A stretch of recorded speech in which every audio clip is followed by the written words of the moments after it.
Welcome to our channel. We hope you enjoy our narrated stories. Chapter 1. The Gift Bestowed. Everybody said so. Far be it from me to assert that what everybody says must be true. Everybody is often as likely to be wrong as right. In the general experience, everybody has been wrong so often, and it has taken in most instances such a weary while to find out how wrong, that the authority is proved to be fallible. Everybody may sometimes be right, but that's no rule, as the ghost of Giles Scroggins says in the ballad. The dread word ghost recalls me. Everybody said he looked like a haunted man. The extent of my present claim for everybody is that they were so far right. He did. Who could have seen his hollowed cheek, his sunken, brilliant eye, his black-attired figure indefinably grim, although well-knit and well-proportioned, his grizzled hair hanging like tangled seaweed about his face, as if he had been through his whole life a lonely mark for the chafing and beating of the great deep of humanity, but might have said he looked like a haunted man? Who could have observed his manner, taciturn, thoughtful, gloomy, shadowed by habitual reserve, retiring always and jocund never, with a distraught air of reverting to a bygone place and time, or of listening to some old echoes in his mind, but might have said it was the manner of a haunted man? Who could have heard his voice, slow speaking, deep and grave, with a natural fullness and melody in it which he seemed to set himself against and stop, but might have said it was the voice of a haunted man? Who that had seen him in his inner chamber, part library and part laboratory, for he was, as the world knew, far and wide, a learned man in chemistry, and a teacher on whose lips and hands a crowd of aspiring ears and eyes hung daily? Who that had seen him there upon a winter night, alone, surrounded by his drugs and instruments and books, the shadow of his shaded lamp a monstrous beetle on the wall, motionless among a crowd of spectral shapes, raised there by the flickering of the fire upon the quaint objects around him? Some of these phantoms, the reflection of glass vessels that held liquids, trembling at heart, like things that knew his power to uncombine them, and to give back their component parts to fire and vapour. Who that had seen him then, his work done, and he pondering in his chair before the rusted grate and red flame, moving his thin mouth as if in speech, but silent as the dead, would not have said that the man seemed haunted, and the chamber too? Who might not, by a very easy flight of fancy, have believed that everything about him took this haunted tone, and that he lived on haunted ground? His dwelling was so solitary and vault-like, an old retired part of an ancient endowment for students, once a brave edifice planted in an open place, but now the obsolete whim of forgotten architects, smoke, age, and weather darkened, squeezed on every side by the overgrowing of the great city, and choked like an old well with stones and bricks. Its small quadrangles lying down in very pits formed by the streets and buildings, which in course of time had been constructed above its heavy chimney stacks. Its old trees insulted by the neighbouring smoke, which deigned to droop so low when it was very feeble and the weather very moody. Its grass plots struggling with the mildewed earth to be grass or to win any show of compromise. Its silent pavements, unaccustomed to the tread of feet and even to the observation of eyes, except when a stray face looked down from the upper world wondering what nook it was. its sundial in a little bricked-up corner where no sun had straggled for 100 years, but where, in compensation for the sun's neglect, the snow would lie for weeks when it lay nowhere else, and the black east wind would spin like a huge humming top when in all other places it was silent and still. His dwelling, at its heart and core, within doors at his fireside, was so lowering and old, so crazy, yet so strong, with its worm-eaten beams of wood in the ceiling, and its sturdy floor shelving downward to the great oak chimney-piece, so environed and hemmed in by the pressure of the town, yet so remote in fashion, age, and custom. So quiet, yet so thundering with echoes when a distant voice was raised or a door was shut, echoes not confined to the many low passages and empty rooms, but rumbling and grumbling till they were stifled in the heavy air of the forgotten crypt, where the Norman arches were half buried in the earth.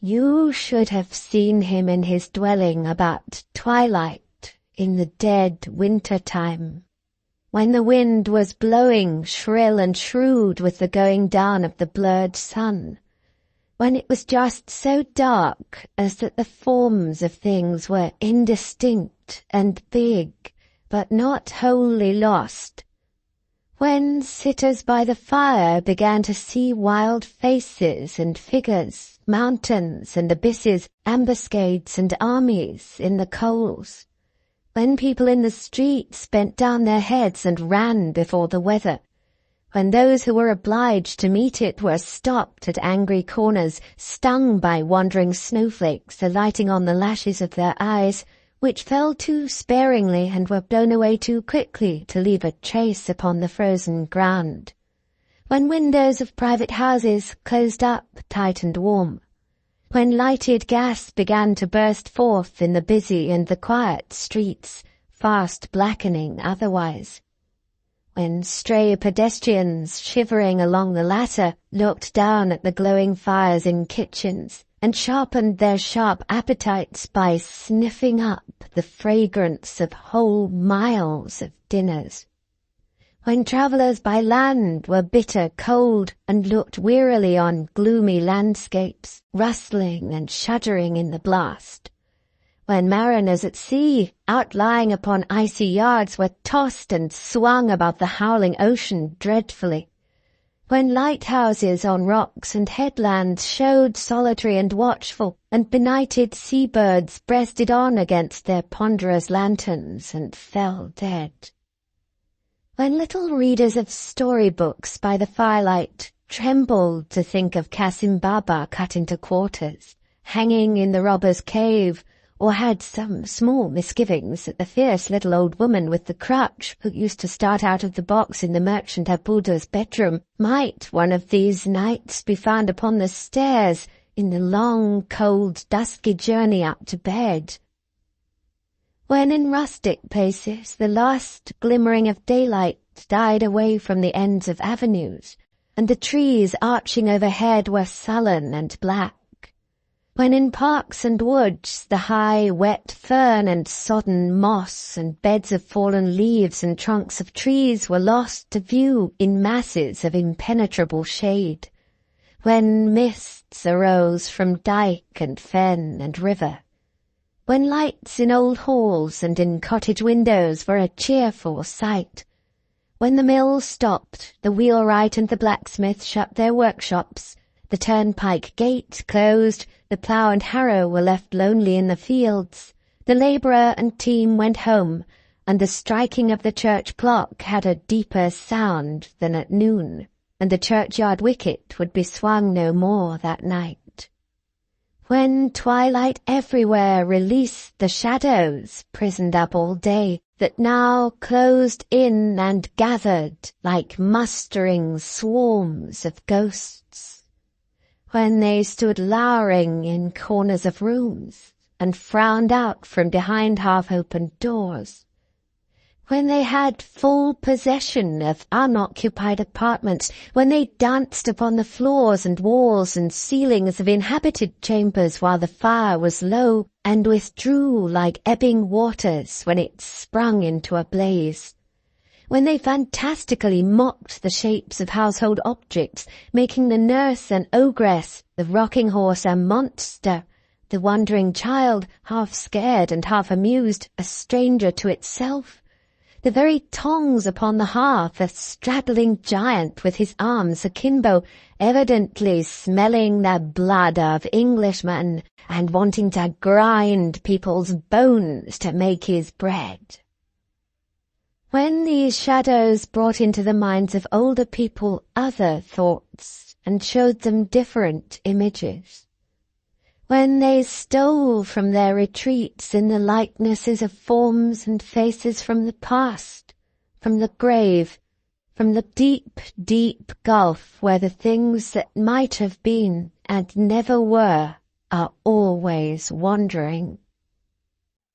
When he sat, as already mentioned, gazing at the fire, when as it rose and fell the shadows went and came, when he took no heed of them with his bodily eyes, but let them come or let them go, looked fixedly at the fire, you should have seen him then.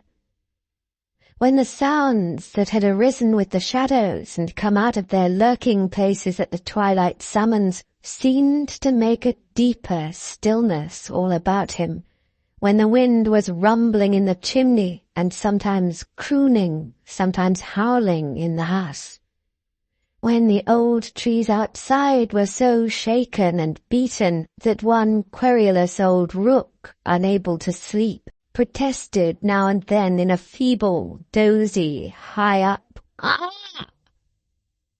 When at intervals the window trembled, the rusty vane upon the turret-top complained, the clock beneath it recorded that another quarter of an hour was gone, or the fire collapsed and fell in with a rattle. When a knock came at his door, in short, as he was sitting so, and roused him. "Who's that?" said he. "Come in." Surely there had been no figure leaning on the back of his chair, no face looking over it. It is certain that no gliding footstep touched the floor as he lifted up his head with a start and spoke. And yet there was no mirror in the room on whose surface his own form could have cast its shadow for a moment, and something had passed darkly and gone. "I'm humbly fearful, sir," said a fresh-coloured, busy man, holding the door open with his foot for the admission of himself and a wooden tray he carried, and letting it go again by very gentle and careful degrees when he and the tray had got in, lest it should close noisily, "that it's a good bit past the time tonight, but Mrs. William has been taken off her legs so often. By the wind, I have heard it rising. By the wind, sir, that it's a mercy she got home at all. Oh dear, yes, it was by the wind, Mr. Redlaw, by the wind." He had by this time put down the tray for dinner, and was employed in lighting the lamp and spreading a cloth on the table. From this employment he desisted in a hurry to stir and feed the fire, and then resumed it. The lamp he had lighted and the blaze that rose under his hand so quickly changing the appearance of the room that it seemed as if the mere coming in of his fresh red face and active manner had made the pleasant alteration. "Mrs. William is of course subject at any time, sir, to be taken off her balance by the elements. She is not formed superior to that." "No," returned Mr. Redlaw good-naturedly, though abruptly. "No, sir, Mrs. William may be taken off her balance by us, as for example last Sunday week, when sloppy and greasy, and she going out to tea with her newest sister-in-law and having a pride in herself and wishing to appear perfectly spotless, though pedestrian. Mrs. William may be taken off her balance by air, as being once over-persuaded by a friend to try a swing at Peckham Fair, which acted on her constitution instantly like a steamboat. Mrs. William may be taken off her balance by fire, as on a false alarm of engines at her mother's when she went 2 miles in her nightcap. Mrs. William may be taken off her balance by water, as at Battersea when rowed into the piers by her young nephew Charlie Swidger Jr., aged 12, which had no idea of boats whatever. But these are elements. Mrs. William must be taken out of elements for the strength of her character to come into play. As he stopped for a reply, the reply was, "Yes," in the same tone as before.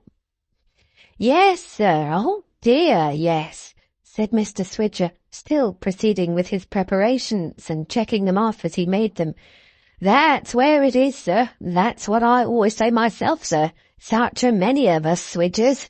Pepper. Why, there's my father, sir, superannuated keeper and custodian of this institution, 87-year-old. He's a Swidger. Spoon." "True, William," was the patient and abstracted answer when he stopped again. "Yes, sir," said Mr. Swidger.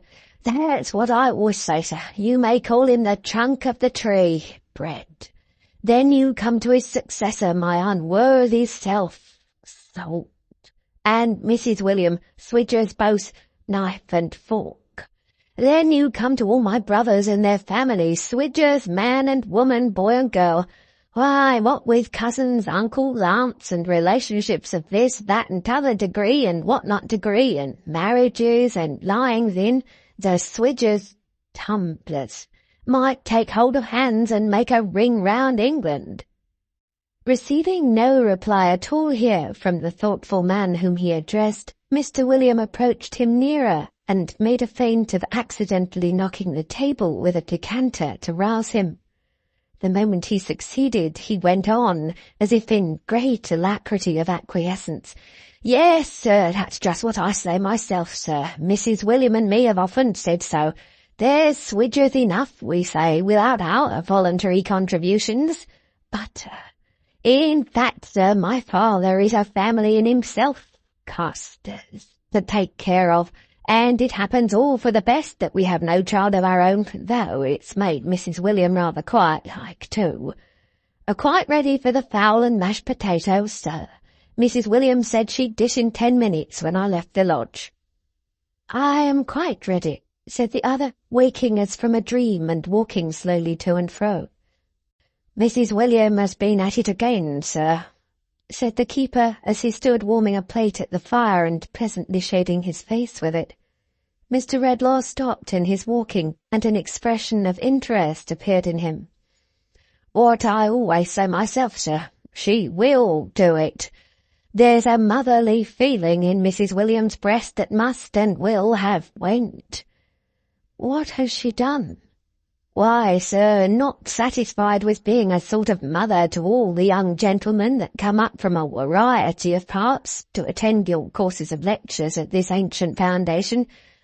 It's surprising how stone chainy catches the heat this frosty weather, to be sure." Here he turned the plate and cooled his fingers. "Well," said Mr. Redlaw. "That's just what I say myself, sir," returned Mr. William, speaking over his shoulder as if in ready and delighted assent. "That's exactly where it is, sir. There ain't one of our students but appears to regard Mrs. William in that light. Every day, right through the course, they puts their heads into the lodge one after another, and they've all got something to tell her or something to ask her. Swidge is the appellation by which they speak of Mrs. William in general among themselves, I'm told. But that's what I say, sir. Better be called ever so far out of your name if it's done in real liking than have it made ever so much of and not cared about. What's a name for? To know a person by. If Mrs. William is known by something better than her name, I allude to Mrs. William's qualities and disposition, never mind her name, though it is Swidger by rights.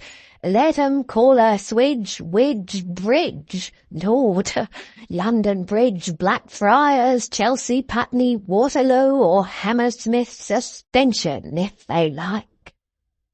The close of this triumphant oration brought him and the plate to the table, upon which he half laid and half dropped it with a lively sense of its being thoroughly heated, just as the subject of his praises entered the room, bearing another tray and a lantern, and followed by a venerable old man with long grey hair. Mrs. William, like Mr. William, was a simple, innocent-looking person, in whose smooth cheeks the cheerful red of her husband's official waistcoat was very pleasantly repeated. But whereas Mr. William's light hair stood on end all over his head, and seemed to draw his eyes up with it in an excess of bustling readiness for anything, the dark brown hair of Mrs. William was carefully smoothed down and waved away under a trim, tidy cap, in the most exact and quiet manner imaginable. Whereas Mr. William's very trousers hitched themselves up at the ankles as if it were not in their iron-grey nature to rest without looking about them, Mrs. William's neatly flowered skirts, red and white like her own pretty face, were as composed and orderly as if the very wind that blew so hard out of doors could not disturb one of their folds. Whereas his coat had something of a fly-away and half-off appearance about the collar and breast, her little bodice was so placid and neat that there should have been protection for her in it had she needed any with the roughest people. Who could have had the heart to make so calm a bosom swell with grief or throb with fear or flutter with a thought of shame? To whom would its repose and peace have not appealed against disturbance, like the innocent slumber of a child? "Punctual, of course, Milly," said her husband, relieving her of the tray, "or it wouldn't be you. Here's Mrs. William, sir." "He looks lonelier than ever tonight," whispering to his wife as he was taking the tray, "and ghostlier altogether." Without any show of hurry or noise, or any show of herself even, she was so calm and quiet, Milly set the dishes she had brought upon the table. Mr. William, after much clattering and running about, having only gained possession of a butterboat of gravy, which he stood ready to serve. "What is that the old man has in his arms?" asked Mr. Redlaw as he sat down to his solitary meal. "Holly, sir," replied the quiet voice of Milly. "That's what I say myself, sir," interposed Mr. William, striking in with the butterboat. "Berries is so seasonable to the time of year. Brown gravy." "Another Christmas come, another year gone," murmured the chemist with a gloomy sigh. "More figures in the lengthening sum of recollection that we work and work at to our torment, till death idly jumbles all together and rubs all out. So, Philip," breaking off and raising his voice as he addressed the old man, standing apart with his glistening burden in his arms, from which the quiet Mrs. William took small branches which she noiselessly trimmed with her scissors and decorated the room with, while her aged father-in-law looked on much interested in the ceremony. "My duty to you, sir," returned the old man. "Should have spoke before, sir, but know your ways, Mr. Redlaw, proud to say, and wait till spoke to. Merry Christmas, sir, and Happy New Year, and many of them. I've had a pretty many of 'em myself, and may take the liberty of wishing 'em. I'm 87. "Have you had so many that were merry and happy?" asked the other. "Aye, sir, ever so many," returned the old man. "Is his memory impaired with age? It is to be expected now," said Mr. Redlaw, turning to the son and speaking lower. "Not a morsel of it, sir," replied Mr. William. "That's exactly what I say myself, sir. There never was such a memory as my father's. He's the most wonderful man in the world. He don't know what forgetting means. It's the very observation I'm always making to Mrs. Williams, sir, if you'll believe me." Mr. Swidger, in his polite desire to seem to acquiesce at all events, delivered this as if there were no iota of contradiction in it, and it were all said in unbounded and unqualified assent. The chemist pushed his plate away and, rising from the table, walked across the room to where the old man stood, looking at a little sprig of holly in his hand. "It recalls the time when many of those years were old and new then," he said, observing him attentively and touching him on the shoulder. "Does it?" "Oh, many, many," said Philip, half awaking from his reverie. "I'm 87. "Merry and happy, was it?" asked the chemist in a low voice. "Merry and happy, old man?" "May be as high as that, no higher," said the old man, holding out his hand a little way above the level of his knee and looking retrospectively at his questioner. "When I first remember 'em, cold sunshiny day it was, out a-walking, when someone— it was my mother as sure as you stand there, though I don't know what her blessed face was like, for she took ill and died that Christmas time— told me they were food for birds.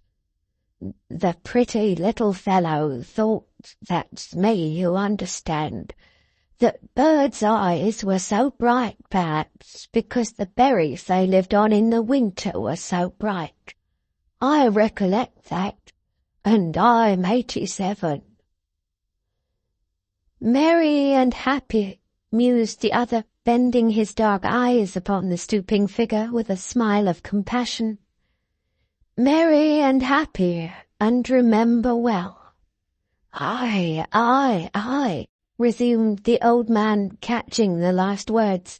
"I remember 'em well in my school time, year after year, and all the merry-making that used to come along with them. I was a strong chap then, Mr. Redlaw, and if you'll believe me, hadn't my match at football within 10 mile. Where's my son William? Hadn't my match at football, William, within 10 mile. "That's what I always say, father," returned the son promptly and with great respect. "You are a swidger, if ever there was one of the family." "Dear," said the old man, shaking his head as he again looked at the holly. "His mother, my son William's my youngest son, and I have sat among 'em all, boys and girls, little children and babies, many a year, when the berries like these were not shining half so bright all round us as their bright faces. Many of 'em are gone. She's gone. And my son George, our eldest, who was her pride more than all the rest, is fallen very low. But I can see them when I look here, alive and healthy as they used to be in those days. And I can see him, thank God, in his innocence. It's a blessed thing to me at 87. The keen look that had been fixed upon him with so much earnestness had gradually sought the ground. "When my circumstances got to be not so good as formerly through not being honestly dealt by, and I first come here to be custodian," said the old man, "which was upwards of 50 years ago. Where's my son William? More than half a century ago, William." "That's what I say, father," replied the son as promptly and dutifully as before. "That's exactly where it is. 2 times 0's and 0, and twice 5 10, and there's 100 of 'em.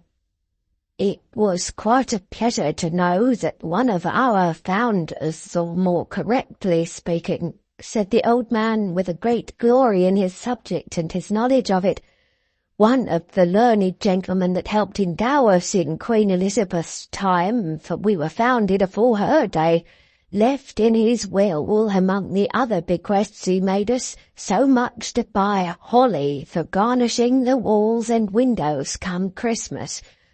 There was something homely and friendly in it.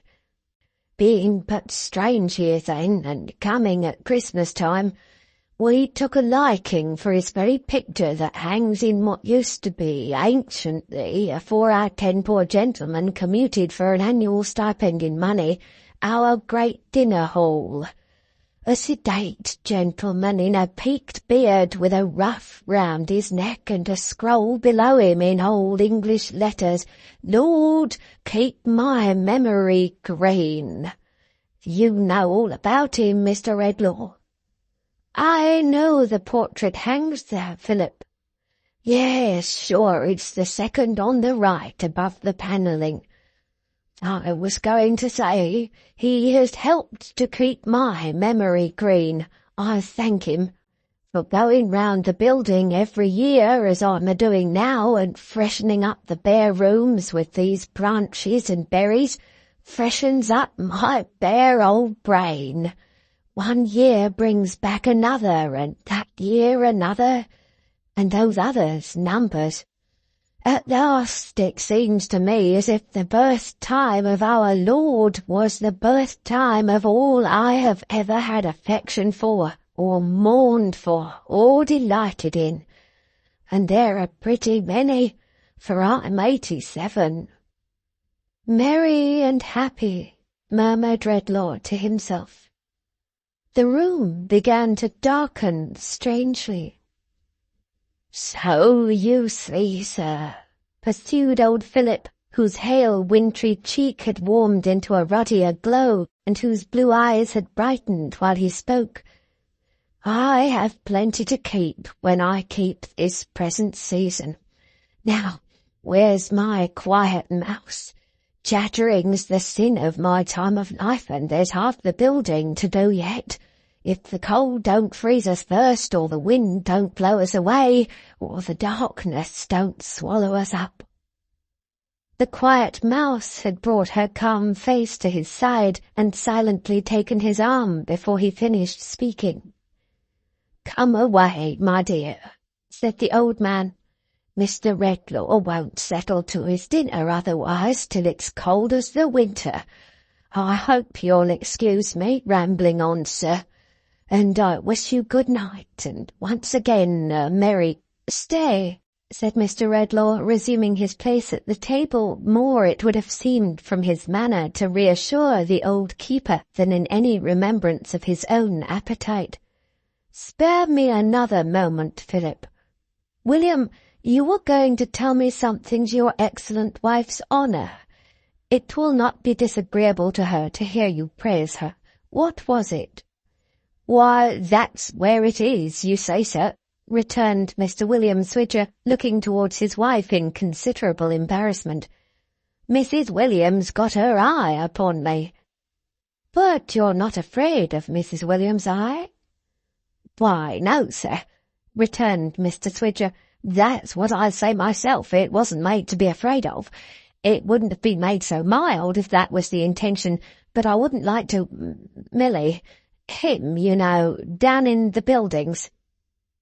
Mr. William, standing behind the table and rummaging disconcertedly among the objects upon it, directed persuasive glances at Mrs. William, and secret jerks of his head and thumb at Mr. Redlaw, as alluring her towards him. "Him, you know, my love," said Mr. William, "down in the buildings. Tell, my dear, you're the works of Shakespeare in comparison with myself. Down in the buildings, you know, my love. Student." "Student," repeated Mr. Redlaw, raising his head. "That's what I say, sir," cried Mr. William in the utmost animation of assent. "If it wasn't the poor student down in the buildings, why should you wish to hear it from Mrs. William's lips? Mrs. William, my dear, buildings." "I didn't know," said Milly, with a quiet frankness free from any haste or confusion, "that William had said anything about it, or I wouldn't have come. I asked him not to. It's a sick young gentleman, sir, and very poor, I am afraid, who is too ill to go home this holiday time, and lives unknown to anyone in but a common kind of lodging for a gentleman down in Jerusalem buildings. That's all, sir."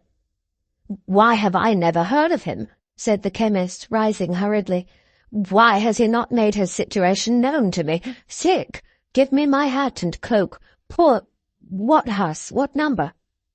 "Oh, you mustn't go there, sir," said Milly, leaving her father-in-law and calmly confronting him with her collected little face and folded hands. "Not go there?" "Oh dear, no," said Milly, shaking her head as at a most manifest and self-evident impossibility. "It couldn't be thought of." "What do you mean? Why not?" "Why, you see, sir," said Mr. William Swidger, persuasively and confidentially, "that's what I say. Depend upon it, the young gentleman would never have made his situation known to one of his own sex. Mrs. William has got into his confidence, but that's quite different. They all confide in Mrs. William.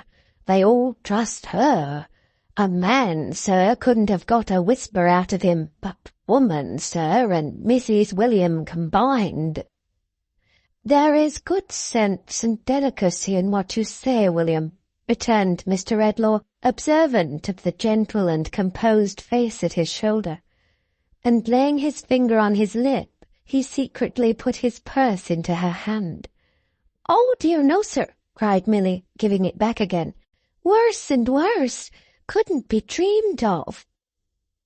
Such a staid, matter-of-fact housewife she was, and so unruffled by the momentary haste of this rejection, that an instant afterwards she was tidily picking up a few leaves which had strayed from between her scissors and her apron when she had arranged the holly.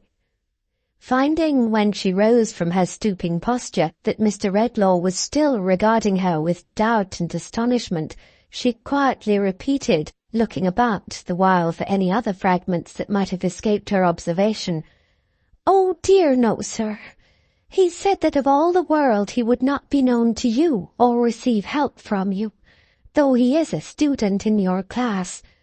I have made no terms of secrecy with you, but I trust to your honour completely." "Why did he say so?"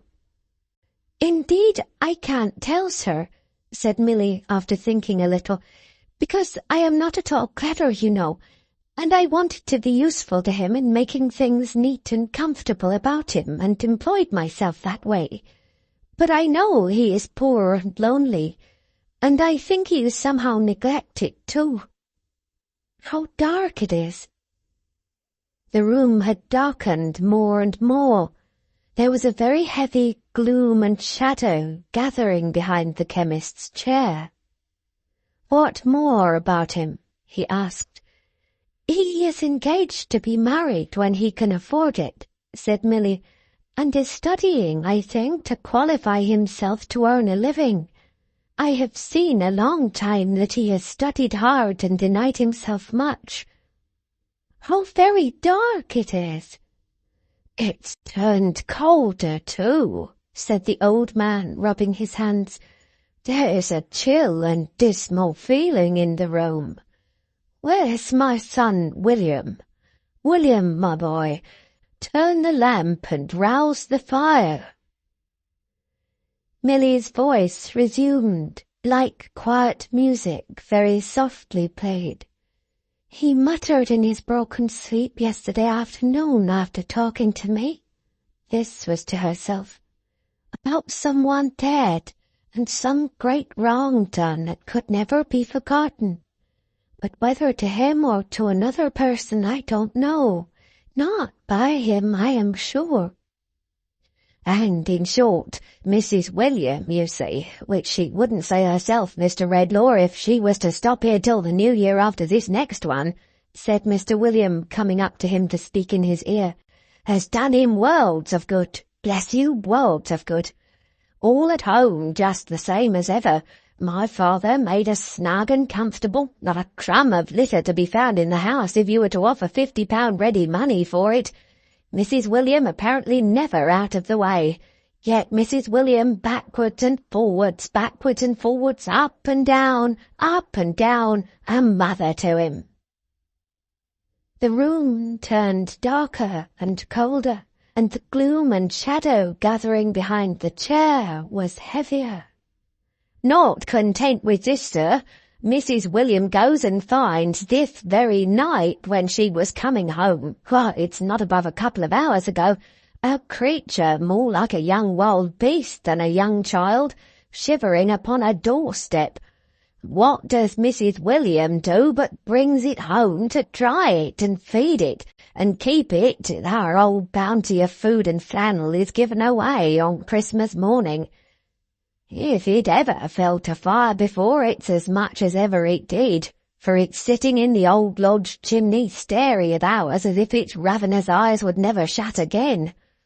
It's sitting there at least, said Mr. William, correcting himself on reflection, unless it's bolted. Heaven keep her happy, said the chemist aloud, and you too, Philip, and you, William. I must consider what to do in this. I may desire to see this student. I'll not detain you longer now. Good night. I thank ye, sir, I thank ye, said the old man, for Mouse, and for my son William, and for myself. Where's my son William? William, you take the lantern and go on first, through them long dark passages as you did last year and the year afore. Ha, ha, ha, I remember, though I'm 87. Lord, keep my memory green. It's a very good prayer, Mr. Redlaw, that of the learned gentleman in the peat beard with a ruff round his neck. Hangs up second on the right above the panelling, in what used to be, for our 10 poor gentlemen commuted, our great dinner hall. Lord, keep my memory green. It's very good and pious, sir. Amen. Amen. As they passed out and shut the heavy door, which, however carefully withheld, fired a long train of thundering reverberations when it shut at last, the room turned darker. As he fell a-musing in his chair alone, the healthy holly withered on the wall and dropped dead branches. As the gloom and shadow thickened behind him in that place where it had been gathering so darkly, it took by slow degrees, or out of it there came, by some unreal, unsubstantial process not to be traced by any human sense, an awful likeness of himself. Ghastly and cold, colourless in its leaden face and hands, but with his features and his bright eyes and his grizzled hair, and dressed in the gloomy shadow of his dress, it came into his terrible appearance of existence, motionless, without a sound. As he leaned his arm upon the elbow of his chair, ruminating before the fire, it leaned upon the chair-back, close above him, with its appalling copy of his face looking where his face looked, and bearing the expression his face bore. This, then, was the something that had passed and gone already. This was the dread companion of the haunted man. It took, for some moments, no more apparent heed of him than he of it. The Christmas waits were playing somewhere in the distance, and through his thoughtfulness he seemed to listen to the music. It seemed to listen too. At length he spoke, without moving or lifting up his face. "Here again," he said. "Here again," replied the phantom. "I see you in the fire," said the haunted man. "I hear you in music, in the wind, in the dead stillness of the night." The phantom moved its head, assenting. "Why do you come to haunt me thus?" "I come as I am called," replied the ghost. "No, unbidden," exclaimed the chemist. "Unbidden be it," said the spectre. "It is enough. I am here." Hitherto the light of the fire had shone on the two faces, if the dread lineaments behind the chair might be called a face, both addressed towards it as at first, and neither looking at the other. But now the haunted man turned suddenly and stared upon the ghost. The ghost, as sudden in its motion, passed to before the chair and stared on him. The living man and the animated image of himself dead might so have looked, the one upon the other, an awful survey in a lonely and remote part of an empty old pile of building on a winter night, with the loud wind going by upon its journey of mystery, whence or whither no man knowing since the world began, and the stars in unimaginable millions glittering through it from eternal space, where the world's bulk is as a grain, and its hoary age is infancy. "Look upon me," said the spectre. "I am he, neglected in my youth and miserably poor, who strove and suffered, and still strove and suffered, until I hewed out knowledge from the mine where it was buried, and made rugged steps thereof for my worn feet to rest and rise on." "I am that man," returned the chemist. "No mother's self-denying love," pursued the phantom, "no father's counsel aided me. A stranger came into my father's place when I was but a child, and I was easily an alien from my mother's heart. My parents at the best were of that sort whose care soon ends, and whose duty is soon done, who cast their offspring loose early, as birds do theirs, and if they do well, claim the merit, and if ill, the pity." It paused and seemed to tempt and goad him with its look, and with the manner of its speech, and with its smile. "I am he," pursued the phantom, "who in this struggle upward found a friend. I made him, won him, bound him to me. We worked together, side by side. All the love and confidence that in my earlier youth had had no outlet and found no expression, I bestowed on him." "Not all," said Redlaw hoarsely. "No, not all," returned the phantom. "I had a sister." The haunted man, with his head resting on his hands, replied, "I had."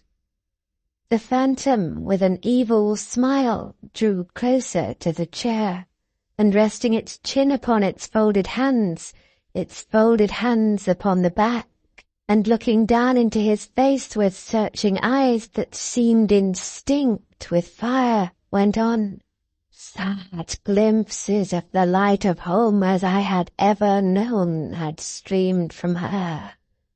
How young she was, how fair, how loving. I took her to the first poor roof that I was master of, and made it rich.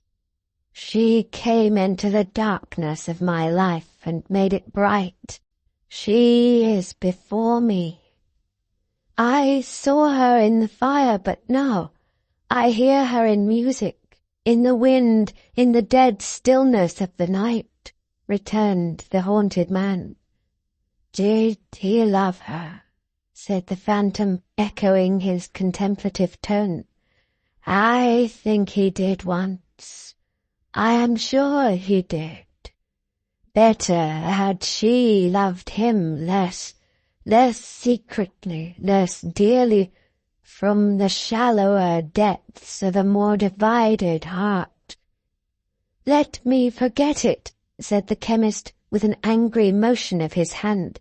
"Let me blot it from my memory."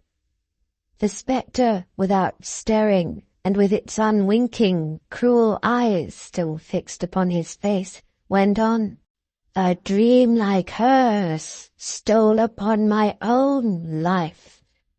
"It did," said Redlaw. "A love as like hers," pursued the phantom, "as my inferior nature might cherish, arose in my own heart. I was too poor to bind its object to my fortune then by any thread of promise or entreaty. I loved her far too well to seek to do it. But more than ever I had striven in my life, I strove to climb. Only an inch gained brought me something nearer to the height. I toiled up. In the late pauses of my labour at that time, my sister, sweet companion, still sharing with me the expiring embers and the cooling hearth, when day was breaking, what pictures of the future did I see? I saw them in the fire, but now, he murmured, they come back to me in music, in the wind, in the dead stillness of the night, in the revolving years. Pictures of my own domestic life in after-time, with her who was the inspiration of my toil. Pictures of my sister made the wife of my dear friend on equal terms, for he had some inheritance, we none. Pictures of our sobered age and mellowed happiness, and of the golden links extending back so far that should bind us and our children in a radiant garland, said the phantom. Pictures, said the haunted man, that were delusions. Why is it my doom to remember them too well? Delusions, echoed the phantom in its changeless voice, and glaring on him with its changeless eyes. For my friend, in whose breast my confidence was locked as in my own, passing between me and the centre of the system of my hopes and struggles, won her to himself, and shattered my frail universe. My sister, doubly dear, doubly devoted, doubly cheerful in my home, lived on to see me famous, and my old ambition so rewarded when its spring was broken. And then died, he interposed, died gentle as ever, happy, and with no concern but for her brother. Peace. The phantom watched him silently. Remembered, said the haunted man after a pause, yes, so well remembered that even now, when years have passed, and nothing is more idle or more visionary to me than the boyish love so long outlived, I think of it with sympathy, as if it were a younger brother's or a son's. Sometimes I even wonder when her heart first inclined to him, and how it had been affected towards me. Not lightly once, I think. But that is nothing. Early unhappiness, a wound from a hand I loved and trusted, and a loss that nothing can replace, outlive such fancies. Thus, said the phantom, I bear within me a sorrow and a wrong. Thus I prey upon myself. Thus memory is my curse, and if I could forget my sorrow and my wrong, I would. Mocker, said the chemist, leaping up and making with a wrathful hand at the throat of his other self. Why have I always that taunt in my ears? Forbear, exclaimed the spectre in an awful voice. Lay a hand on me and die. He stopped midway, as if its words had paralyzed him, and stood looking on it. It had glided from him. It had its arm raised high in warning, and a smile passed over its unearthly features as it reared its dark figure in triumph. If I could forget my sorrow and wrong, I would, the ghost repeated. If I could forget my sorrow and wrong, I would. Evil spirit of myself, returned the haunted man in a low, trembling tone, my life is darkened by that incessant whisper. It is an echo, said the phantom. If it be an echo of my thoughts, as now indeed I know it is, rejoined the haunted man, why should I therefore be tormented? It is not a selfish thought. I suffer it to range beyond myself. All men and women have their sorrows, most of them their wrongs, ingratitude and sordid jealousy and interest besetting all degrees of life. Who would not forget their sorrows and their wrongs? Who would not, truly, and be the happier and better for it? Said the phantom. These revolutions of years which we commemorate, proceeded Redlaw, what do they recall? Are there any minds in which they do not reawaken some sorrow or some trouble? What is the remembrance of the old man who was here tonight, a tissue of sorrow and trouble? But common natures, said the phantom with its evil smile upon its glassy face, unenlightened minds and ordinary spirits do not feel or reason on these things like men of higher cultivation and profounder thought.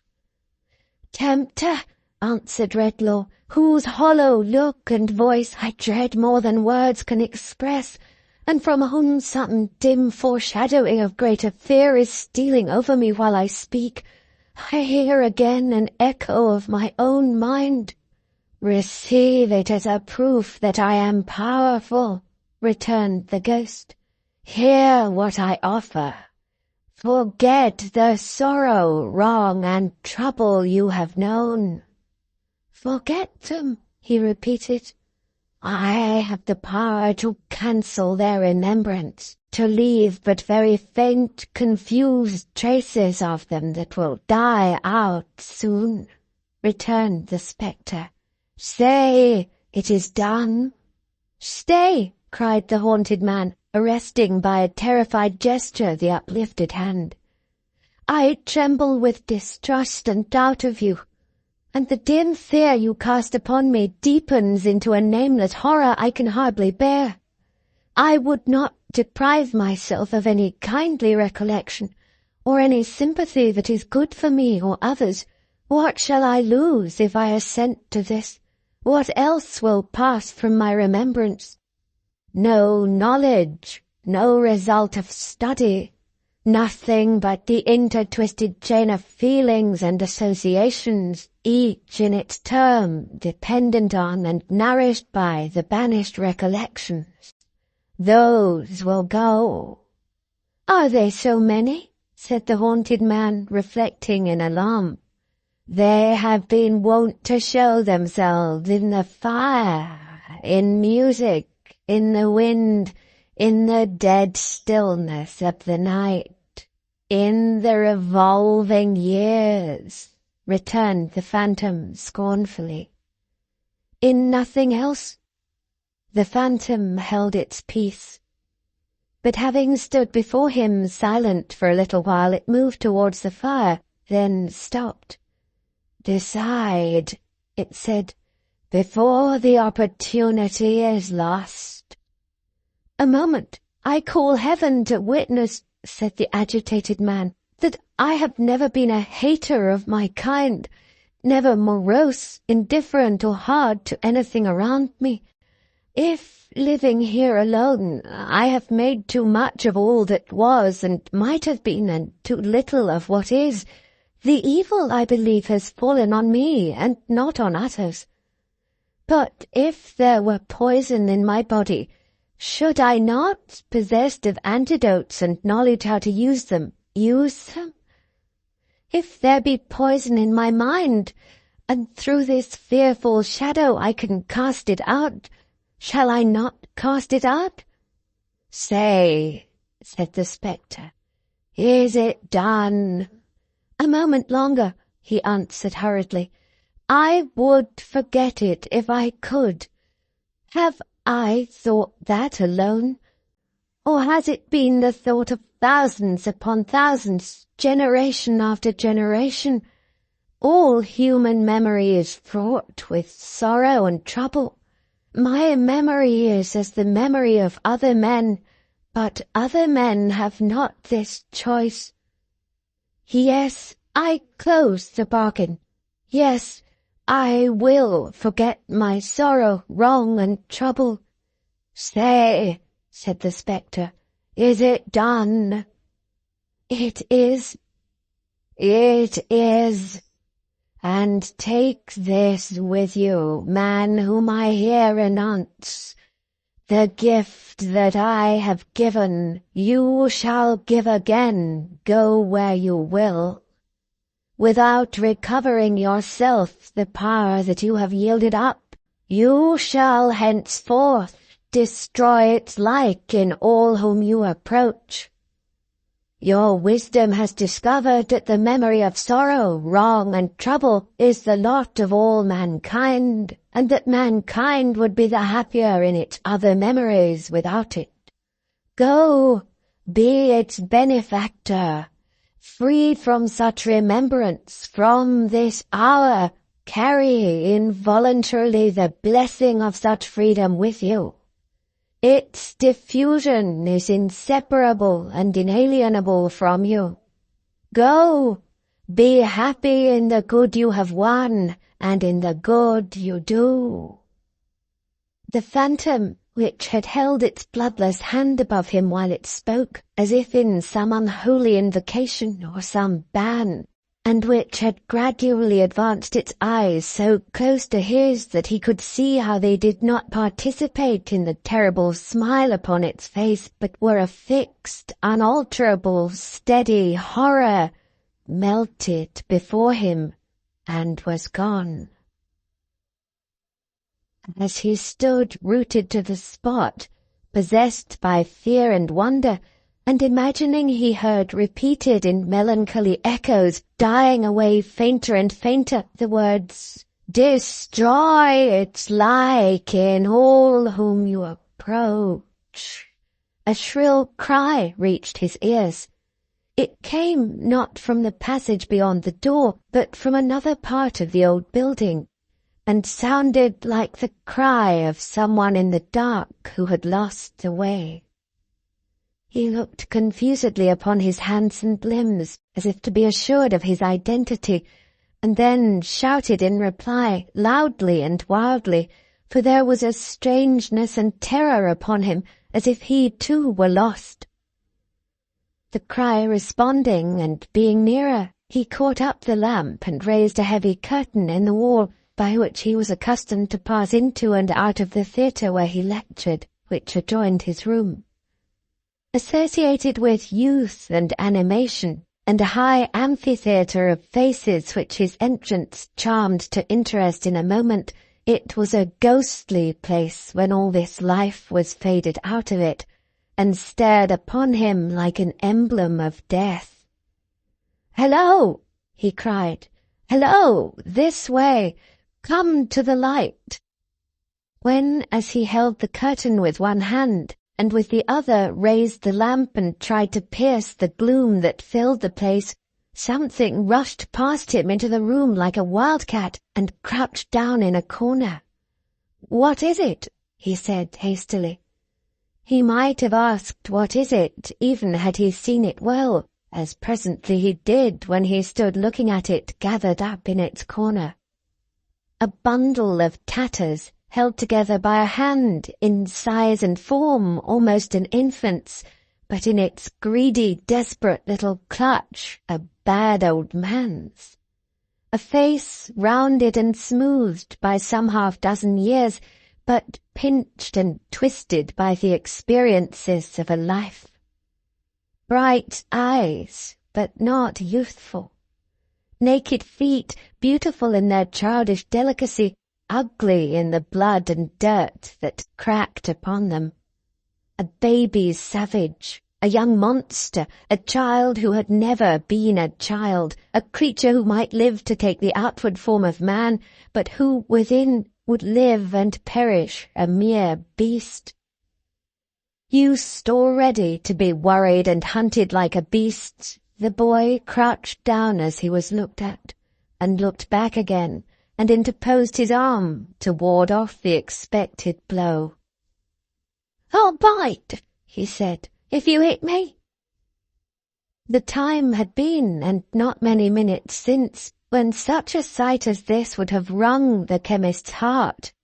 He looked upon it now coldly, but with a heavy effort to remember something, he did not know what. He asked the boy what he did there, and whence he came. "Where's the woman?" he replied. "I want to find the woman." "Who?" "The woman that brought me here and set me by the large fire. She was so long gone that I went to look for her and lost myself. I don't want you. I want the woman."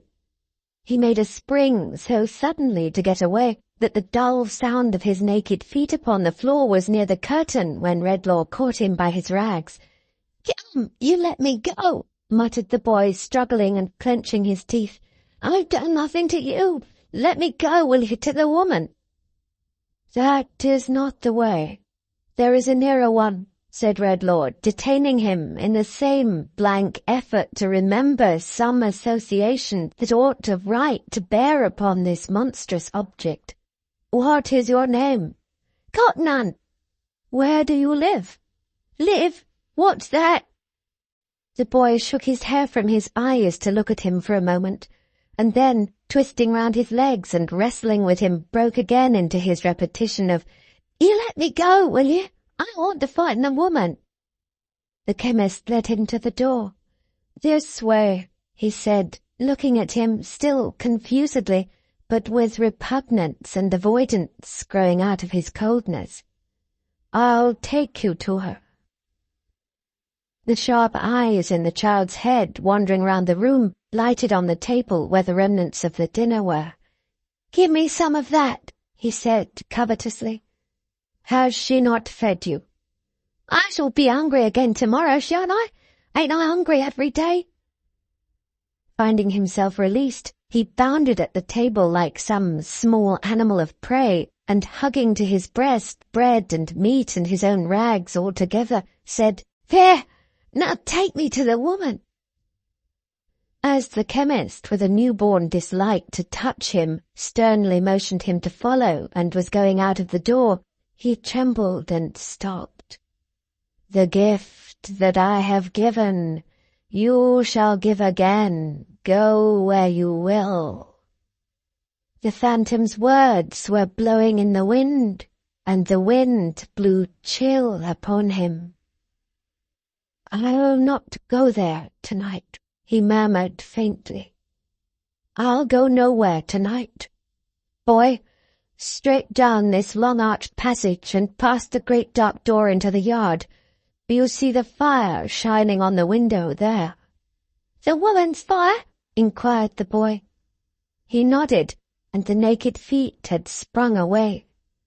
He came back with his lamp, locked his door hastily, and sat down in his chair, covering his face like one who was frightened at himself. For now he was indeed alone. Alone, alone. Chapter 2. The Gift Diffused. A small man sat in a small parlour partitioned off from a small shop by a small screen pasted all over with small scraps of newspapers. In company with the small man was almost any amount of small children you may please to name, at least it seemed so. They made, in that very limited sphere of action, such an imposing effect in point of numbers. Of these small fry, 2 had, by some strong machinery, been got into bed in a corner, where they might have reposed snugly enough in the sleep of innocence, but for a constitutional propensity to keep awake, and also to scuffle in and out of bed. The immediate occasion of these predatory dashes at the waking world was the construction of an oyster-shell wall in a corner by two other youths of tender age, on which fortification the two in bed made harassing descents, like those accursed Picts and Scots who beleaguer the early historical studies of most young Britons, and then withdrew to their own territory. In addition to the stir attendant on these inroads and the retorts of the invaded, who pursued hotly and made lunges at the bedclothes under which the marauders took refuge, another little boy in another little bed contributed his mite of confusion to the family stock by casting his boots upon the waters, in other words, by launching these and several small objects, inoffensive in themselves, though of a hard substance considered as missiles, at the disturbers of his repose, who were not slow to return these compliments. Besides which, another little boy, the biggest there but still little, was tottering to and fro, bent on one side, and considerably affected in his knees by the weight of a large baby, which he was supposed, by a fiction that obtains sometimes in sanguine families, to be hushing to sleep. But oh, the inexhaustible regions of contemplation and watchfulness into which this baby's eyes were then only beginning to compose themselves to stare over his unconscious shoulder. It was a very Moloch of a baby, on whose insatiate altar the whole existence of this particular young brother was offered up a daily sacrifice. Its personality may be said to have consisted in its never being quiet in any one place for 5 consecutive minutes, and never going to sleep when required. Tetterby's baby was as well known in the neighbourhood as the postman or the potboy. It roved from doorstep to doorstep in the arms of little Johnny Tetterby, and lagged heavily at the rear of troops of juveniles who followed the tumblers or the monkey, and came up all on one side a little too late for everything that was attractive from Monday morning until Saturday night. Wherever childhood congregated to play, there was little Moloch making Johnny fag and toil. Wherever Johnny desired to stay, little Moloch became fractious and would not remain. Whenever Johnny wanted to go out, Moloch was asleep and must be watched. Whenever Johnny wanted to stay at home, Moloch was awake and must be taken out. Yet Johnny was verily persuaded that it was a faultless baby, without its peer in the realm of England, and was quite content to catch meek glimpses of things in general from behind its skirts or over its limp flapping bonnet, and to go staggering about with it like a very little porter with a very large parcel which was not directed to anybody and could never be delivered anywhere. The small man who sat in the small parlour making fruitless attempts to read his newspaper peaceably in the midst of this disturbance was the father of the family and the chief of the firm described in the inscription over the little shop front by the name and title of A. Tetterby & Co., newsmen.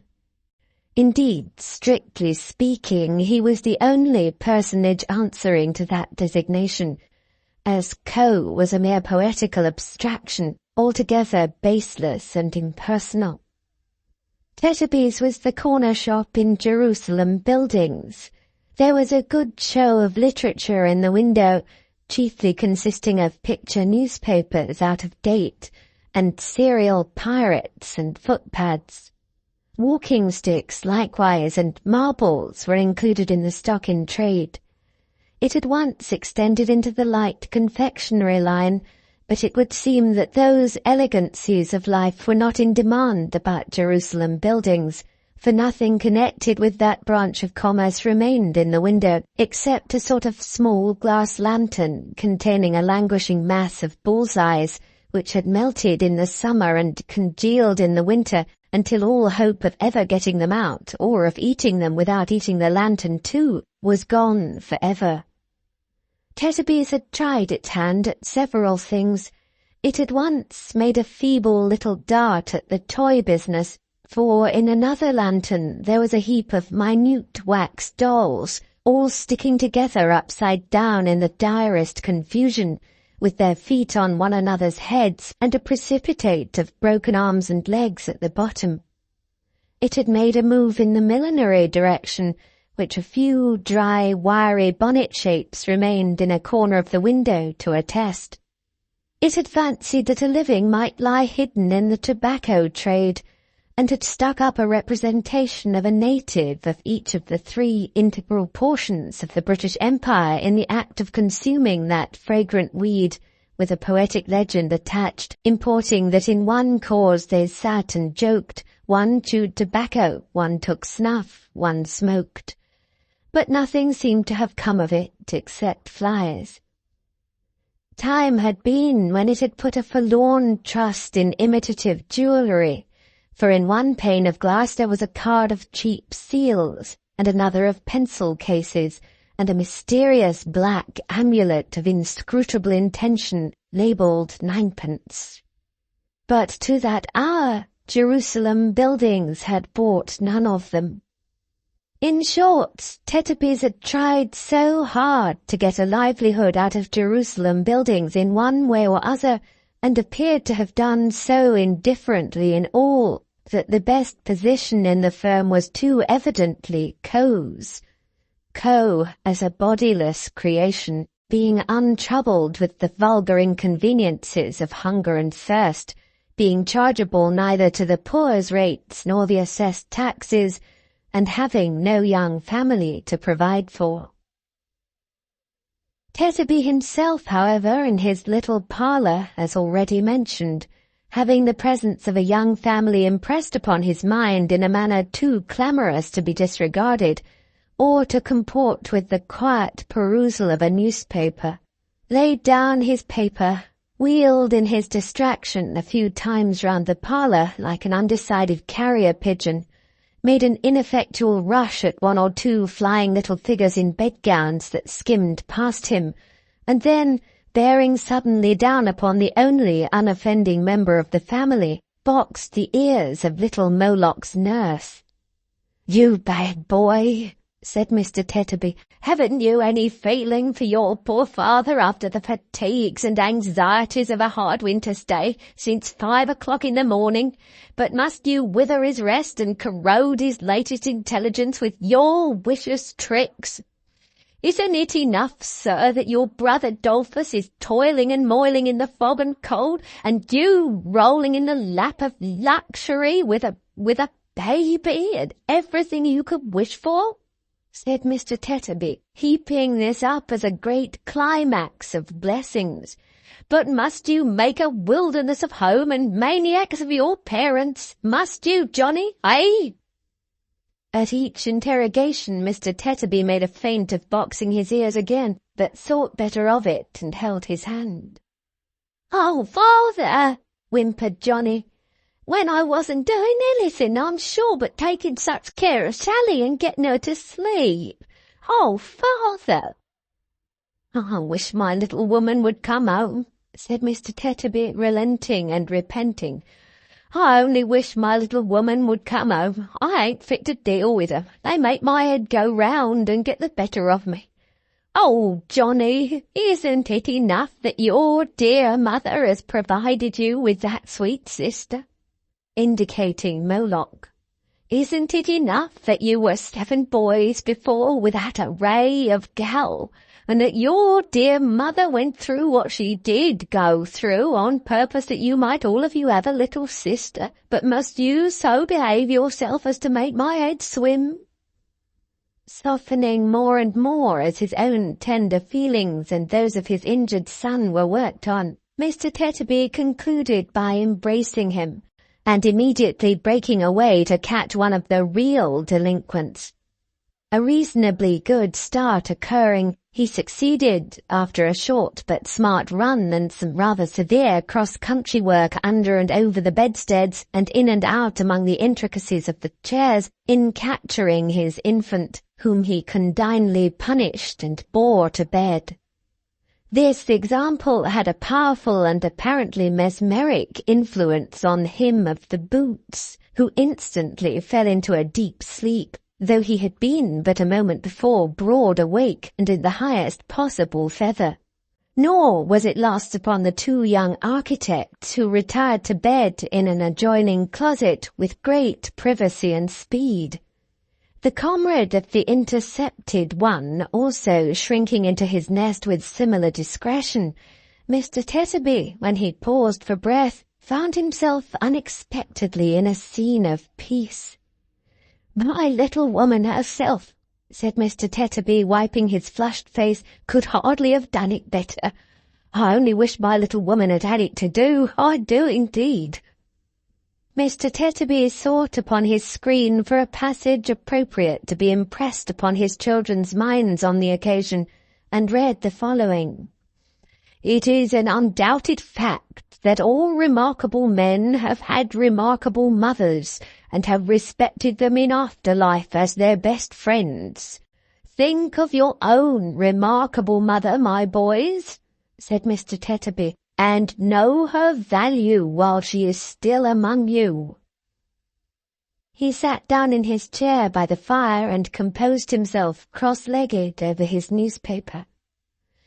"Let anybody, I don't care who it is, get out of bed again," said Tetterby as a general proclamation delivered in a very soft-hearted manner, "and astonishment will be the portion of that respected contemporary," which expression Mr. Tetterby selected from his screen.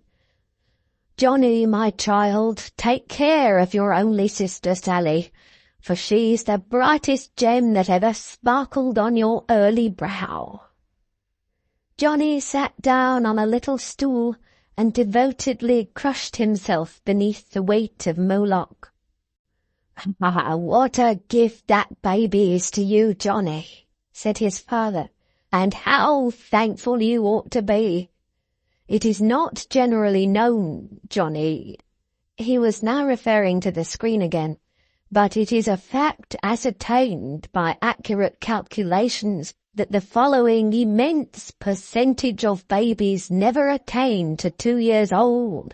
That is to say—" "Oh, don't, father, please," cried Johnny. "I can't bear it when I think of Sally." Mr. Tetterby desisting, Johnny, with a profounder sense of his trust, wiped his eyes and hushed his sister. "Your brother Dolphus," said his father, poking the fire, "is late tonight, Johnny, and will come home like a lump of ice. What's got your precious mother?" "Yes, mother, and Dolphus too, father," exclaimed Johnny. "I think—" "You're right," returned his father, listening. "Yes, that's the footstep of my little woman." The process of induction by which Mr. Tetterby had come to the conclusion that his wife was a little woman was his own secret. She would have made 2 editions of himself very easily. Considered as an individual, she was rather remarkable for being robust and portly, but considered with reference to her husband, her dimensions became magnificent.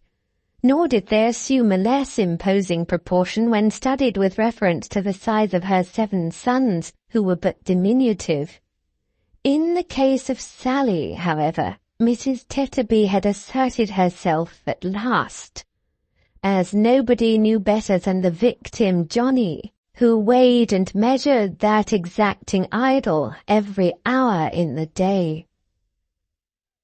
Mrs. Tetterby, who had been marketing and carried a basket, threw back her bonnet and shawl and, sitting down, fatigued, commanded Johnny to bring his sweet charge to her straightway for a kiss.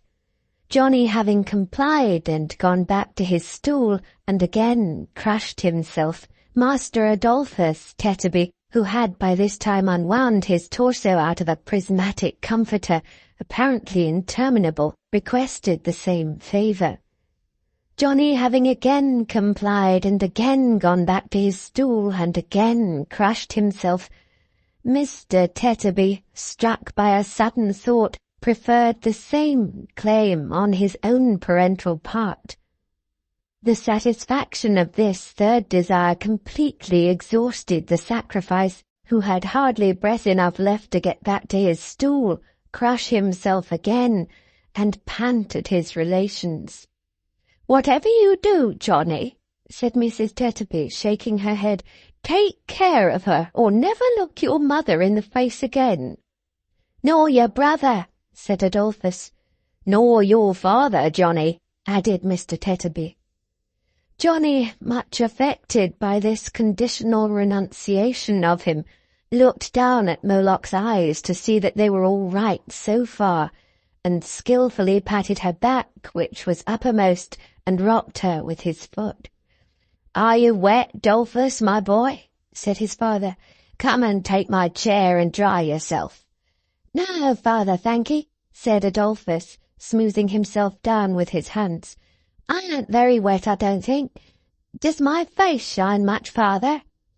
"Well, it does look waxy, my boy," returned Mr. Tetterby. "It's the weather, father," said Adolphus, polishing his cheeks on the worn sleeve of his jacket. "What with rain and sleet and wind and snow and fog, my face gets quite brought out into a rash sometimes, and shines it does, don't it though?" Master Adolphus was also in the newspaper line of life, being employed by a more thriving firm than his father and co. to vend newspapers at a railway station, where his chubby little person, like a shabbily disguised Cupid, and his shrill little voice, he was not much more than 10 years old, were as well known as the hoarse panting of the locomotives running in and out. His juvenility might have been at some loss for a harmless outlet in this early application to traffic, but for a fortunate discovery he made of a means of entertaining himself, and of dividing the long day into stages of interest without neglecting business.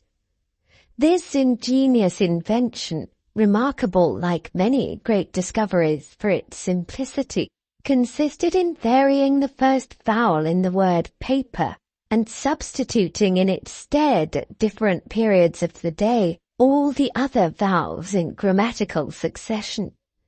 Thus, before daylight in the winter-time he went to and fro in his little oilskin cap and cape and his big comforter, piercing the heavy air with his cry of "Morning paper," which about an hour before noon changed to "Morning paper," which about 2 changed to "Morning paper," which in a couple of hours changed to "Morning papa," and so declined with the sun into "Evening papa," to the great relief and comfort of this young gentleman's spirits.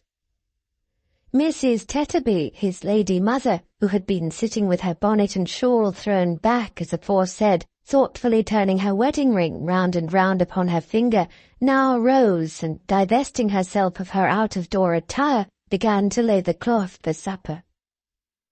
"Oh, dear me, dear me, dear me," said Mrs. Tetterby. "That's the way the world goes." "Which is the way the world goes, my dear?" asked Mr. Tetterby, looking round. "Oh, nothing," said Mrs. Tetterby. Mr. Tetterby elevated his eyebrows, folded his newspaper afresh, and carried his eyes up it and down it and across it, but was wandering in his attention and not reading it. Mrs. Tetterby at the same time laid the cloth, but rather as if she were punishing the table than preparing the family's supper, hitting it unnecessarily hard with the knives and forks, slapping it with the plates, dinting it with the salt-cellar, and coming heavily down upon it with the loaf. "Ah, dear me, dear me, dear me," said Mrs. Tetterby. "That's the way the world goes." "My duck," returned her husband, looking round again, "you said that before. Which is the way the world goes?" "Oh, nothing," said Mrs. Tetterby. "Sophia," remonstrated her husband, "you said that before too." "Well, I'll say it again if you like," returned Mrs. Tetterby. "Oh, nothing. There. And again if you like. Oh, nothing. There. And again if you like. "Oh, nothing. Now then." Mr. Tetterby brought his eye to bear upon the partner of his bosom, and said in mild astonishment, "My little woman, what has put you out?" "I'm sure I don't know," she retorted. "Don't ask me. Who said I was put out at all? I never did." Mr. Tetterby gave up the perusal of his newspaper as a bad job, and taking a slow walk across the room with his hands behind him and his shoulders raised, his gait according perfectly with the resignation of his manner, addressed himself to his 2 eldest offspring. "Your supper will be ready in a minute, Dolphus," said Mr. Tetterby. "Your mother has been out in the wet to the cook's shop to buy it. It was very good of your mother so to do. You shall get some supper too very soon, Johnny. Your mother's pleased with you, my man, for being so attentive to your precious sister." Mrs. Tetterby, without any remark, but with a decided subsidence of her animosity towards the table, finished her preparations, and took from her ample basket a substantial slab of hot peas pudding wrapped in paper, and a basin covered with a saucer, which on being uncovered sent forth an odour so agreeable that the 3 pair of eyes in the 2 beds opened wide and fixed themselves upon the banquet. Mr. Tetterby, without regarding this tacit invitation to be seated, stood repeating slowly, "Yes, yes, your supper will be ready in a minute, Dolphus. Your mother went out in the wet to the cook's shop to buy it. It was very good of your mother so to do," until Mrs. Tetterby, who had been exhibiting sundry tokens of contrition behind him, caught him round the neck and wept. "Oh, Dolphus," said Mrs. Tetterby, "how could I go and behave so?" This reconciliation affected Adolphus the younger and Johnny to that degree that they both, as with one accord, raised a dismal cry, which had the effect of immediately shutting up the round eyes in the beds and utterly routing the 2 remaining little Tetterbys, just then stealing in from the adjoining closet to see what was going on in the eating way. "I am sure, Dolphus," sobbed Mrs. Tetterby, "coming home I had no more idea than the child unborn." Mr. Tetterby seemed to dislike this figure of speech, and observed, "Say than the baby, my dear." "Had no more idea than the baby," said Mrs. Tetterby. "Johnny, don't look at me, but look at her, or she'll fall out of your lap and be killed, and then you'll die in agonies of a broken heart, and serve you right. No more idea I hadn't than that darling of being cross when I came home. But somehow, Dolphus—" Mrs. Tetterby paused, and again turned her wedding ring round and round upon her finger. "I see," said Mr. Tetterby. "I understand. My little woman was put out. Hard times and hard weather and hard work make it trying now and then. I see, bless your soul. No wonder. Dolph, my man," continued Mr. Tetterby, exploring the basin with a fork, "here's your mother been and bought at the cook shop, besides peas pudding, a whole knuckle of a lovely roast leg of pork, with lots of crackling left upon it, and with seasoning, gravy, and mustard quite unlimited. Hand in your plate, my boy, and begin while it's simmering."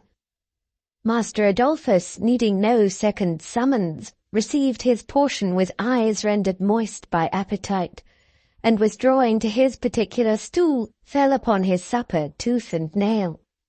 Johnny was not forgotten, but received his rations on bread, lest he should, in a flush of gravy, trickle any on the baby. He was required for similar reasons to keep his pudding, when not on active service, in his pocket. There might have been more pork on the knucklebone, which knucklebone the carver at the cook shop had assuredly not forgotten in carving for previous customers, but there was no stint of seasoning, and that is an accessory dreamily suggesting pork and pleasantly cheating the sense of taste. The peas pudding, too, the gravy and mustard, like the Eastern rose in respect of the nightingale, if they were not absolutely pork, had lived near it. So upon the whole there was the flavour of a middle-sized pig. It was irresistible to the Tetterbys in bed, who, though professing to slumber peacefully, crawled out when unseen by their parents, and silently appealed to their brothers for any gastronomic token of fraternal affection. They, not hard of heart, presenting scraps in return, it resulted that a party of light skirmishers in nightgowns were careering about the parlour all through supper, which harassed Mr. Tetterby exceedingly, and once or twice imposed upon him the necessity of a charge, before which these guerrilla troops retired in all directions and in great confusion. Mrs. Tetterby did not enjoy her supper. There seemed to be something on Mrs. Tetterby's mind. At one time she laughed without reason, and at another time she cried without reason, and at last she laughed and cried together in a manner so very unreasonable that her husband was confounded. "My little woman," said Mr. Tetterby, "if the world goes that way, it appears to go the wrong way, and to choke you." "Give me a drop of water," said Mrs. Tetterby, struggling with herself. "Don't speak to me for the present, or take any notice of me. Don't do it." Mr. Tetterby, having administered the water, turned suddenly on the unlucky Johnny, who was full of sympathy, and demanded why he was wallowing there in gluttony and idleness instead of coming forward with the baby, that the sight of her might revive his mother. Johnny immediately approached, borne down by its weight, but Mrs. Tetterby holding out her hand to signify that she was not in a condition to bear that trying appeal to her feelings, he was interdicted from advancing another inch on pain of perpetual hatred from all his dearest connections, and accordingly retired to his stool again and crushed himself as before. After a pause, Mrs. Tetterby said she was better now, and began to laugh. "My little woman," said her husband dubiously, "are you quite sure you're better? Or are you, Sophia, about to break out in a fresh direction?" "No, Dolphus, no," replied his wife. "I'm quite myself." With that, settling her hair and pressing the palms of her hands upon her eyes, she laughed again. "What a wicked fool I was to think so for a moment," said Mrs. Tetterby. "Come near, Adolphus, and let me ease my mind and tell you what I mean. Let me tell you all about it." Mr. Tetterby bringing his chair closer, Mrs. Tetterby laughed again, gave him a hug, and wiped her eyes. "You know, Dolphus, my dear," said Mrs. Tetterby, "that when I was single I might have given myself away in several directions. At one time 4 after me at once. 2 of them were sons of Mars." "We're all sons of Mars, my dear," said Mr. Tetterby, "jointly with Pars." "I don't mean that," replied his wife. "I mean soldiers, sergeants." "Oh," said Mr. Tetterby. "Well, Dolphus, I'm sure I never think of such things now, to regret them.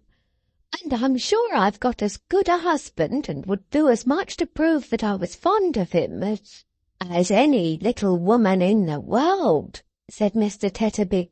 "Very good, very good." If Mr. Tetterby had been 10 feet high, he could not have expressed a gentler consideration for Mrs. Tetterby's fairy-like stature. And if Mrs. Tetterby had been 2 feet high, she could not have felt it more appropriately her due.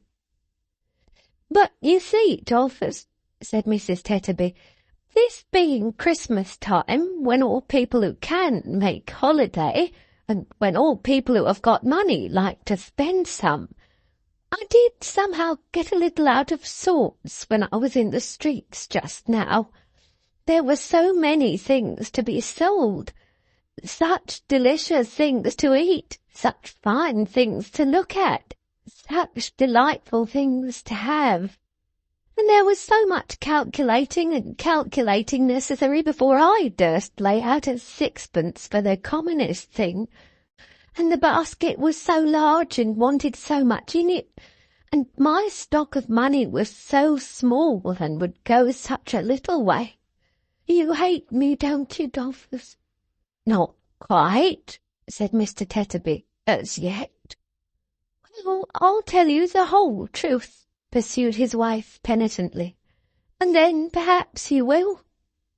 I felt all this so much when I was trudging about in the cold, and when I saw a lot of other calculating faces and large baskets trudging about too, that I began to think whether I mightn't have done better and been happier if I hadn't." The wedding ring went round again, and Mrs. Tetterby shook her downcast head as she turned it. "I see," said her husband quietly. "If you hadn't married at all, or if you had married somebody else." "Yes," sobbed Mrs. Tetterby, "that's really what I thought. Do you hate me now, Dolphus?" "Why, no," said Mr. Tetterby. "I don't find that I do as yet." Mrs. Tetterby gave him a thankful kiss and went on. "I begin to hope you won't now, Dolphus, though I am afraid I haven't told you the worst. I can't think what came over me. I don't know whether I was ill or mad or what I was, but I couldn't call up anything that seemed to bind us to each other, or to reconcile me to my fortune. All the pleasures and enjoyments we had ever had, they seemed so poor and insignificant. I hated them. I could have trodden on them, and I could think of nothing else except our being poor and the number of mouths there were at home." "Well, well, my dear," said Mr. Tetterby, shaking her hand encouragingly, "that's truth after all. We are poor, and there are a number of mouths at home here." "Oh, but Dolph," cried his wife, laying her hands upon his neck. "My good, kind, patient fellow, when I had been at home a very little while, how different! Oh, Dolph dear, how different it was! I felt as if there was a rush of recollection on me all at once that softened my hard heart and filled it up till it was bursting. All our struggles for a livelihood, all our cares and wants since we have been married, all the times of sickness, all the hours of watching we have ever had by one another or by the children, seemed to speak to me and say that they had made us one, and that I never might have been or could have been or would have been any other than the wife and mother I am. Then the cheap enjoyments that I could have trodden on so cruelly got to be so precious to me, oh, so priceless and dear, that I couldn't bear to think how much I had wronged them. And I said, and say again 100 times, how could I ever behave so, Dolphus? How could I ever have the heart to do it?" The good woman, quite carried away by her honest tenderness and remorse, was weeping with all her heart, when she started up with a scream and ran behind her husband. Her cry was so terrified that the children started from their sleep and from their beds and clung about her. Nor did her gaze belie her voice as she pointed to a pale man in a black cloak who had come into the room. "Look at that nun! Look there! What does he want?" "My dear," returned her husband, "I'll ask him if he'll let me go. What's the matter? How you shake!" "I saw him in the street when I was out just now. He looked at me and stood near me. I am afraid of him." "Afraid of him? Why?" "I don't know why. Stop, husband," for he was going towards the stranger. She had one hand pressed upon her forehead and one upon her breast, and there was a peculiar fluttering all over her, and a hurried, unsteady motion of her eyes, as if she had lost something. "Are you ill, my dear? What is it that is going from me again?" she muttered in a low voice. "What is it that is going away?" Then she abruptly answered, "Ill? No, I'm quite well," and stood looking vacantly at the floor. Her husband, who had not been altogether free from the infection of her fear at first, and whom the present strangeness of her manner did not tend to reassure, addressed himself to the pale visitor in the black cloak, who stood still and whose eyes were bent upon the ground. "What may be your pleasure, sir?" he asked with us. "I fear that my coming in unperceived," returned the visitor, "has alarmed you, but you were talking and did not hear me." "My little woman says, perhaps you heard her say it," returned Mr. Tetterby, "that it's not the first time you have alarmed her tonight." "I am sorry for it. I remember to have observed her for a few moments only in the street. I had no intention of frightening her." As he raised his eyes in speaking, she raised hers. It was extraordinary to see what dread she had of him, and with what dread he observed it, and yet how narrowly and closely. "My name," he said, "is Redlaw. I come from the old college hard by. A young gentleman who is a student there lodges in your house, does he not?" "Mr. Denham," said Tetterby. "Yes." It was a natural action, and so slight as to be hardly noticeable, but the little man, before speaking again, passed his hand across his forehead and looked quickly round the room, as though he were sensible of some change in its atmosphere. The chemist, instantly transferring to him the look of dread he had directed towards the wife, stepped back, and his face turned paler. "The gentleman's room," said Tetterby, "is upstairs, sir. There's a more convenient private entrance, but as you have come in here, it will save your going out into the cold if you'll take this little staircase," showing one communicating directly with the parlour, "and go up to him that way if you wish to see him." "Yes, I wish to see him," said the chemist. "Can you spare a light?" The watchfulness of his haggard look and the inexplicable distrust that darkened it seemed to trouble Mr. Tetterby. He paused, and looking fixedly at him in return, stood for a minute or so like a man stupefied or fascinated. At length he said, "I'll light you, sir, if you'll follow me." "No," replied the chemist. "I don't wish to be attended or announced to him. He does not expect me. I would rather go alone. Please to give me the light if you can spare it, and I'll find the way." In the quickness of his expression of this desire, and in taking the candle from the newsman, he touched him on the breast. Withdrawing his hand hastily, almost as though he had wounded him by accident, for he did not know in what part of himself his new power resided, or how it was communicated, or how the manner of its reception varied in different persons, he turned and ascended the stair. But when he reached the top, he stopped and looked down. The wife was standing in the same place, twisting her ring round and round upon her finger. The husband, with his head bent forward on his breast, was musing heavily and sullenly. The children, still clustering about the mother, gazed timidly after the visitor, and nestled together when they saw him looking down. "Come," said the father roughly, "there's enough of this. Get to bed here." "The place is inconvenient and small enough," the mother added. "Without you, get to bed." The whole brood, scared and sad, crept away, little Johnny and the baby lagging last. The mother, glancing contemptuously round the sordid room and tossing from her the fragments of their meal, stopped on the threshold of her task of clearing the table, and sat down, pondering idly and dejectedly.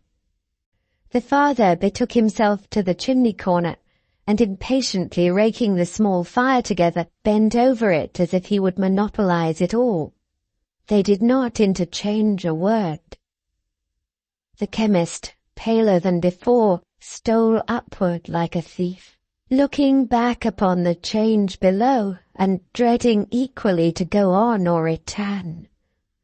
"What have I done?" he said confusedly.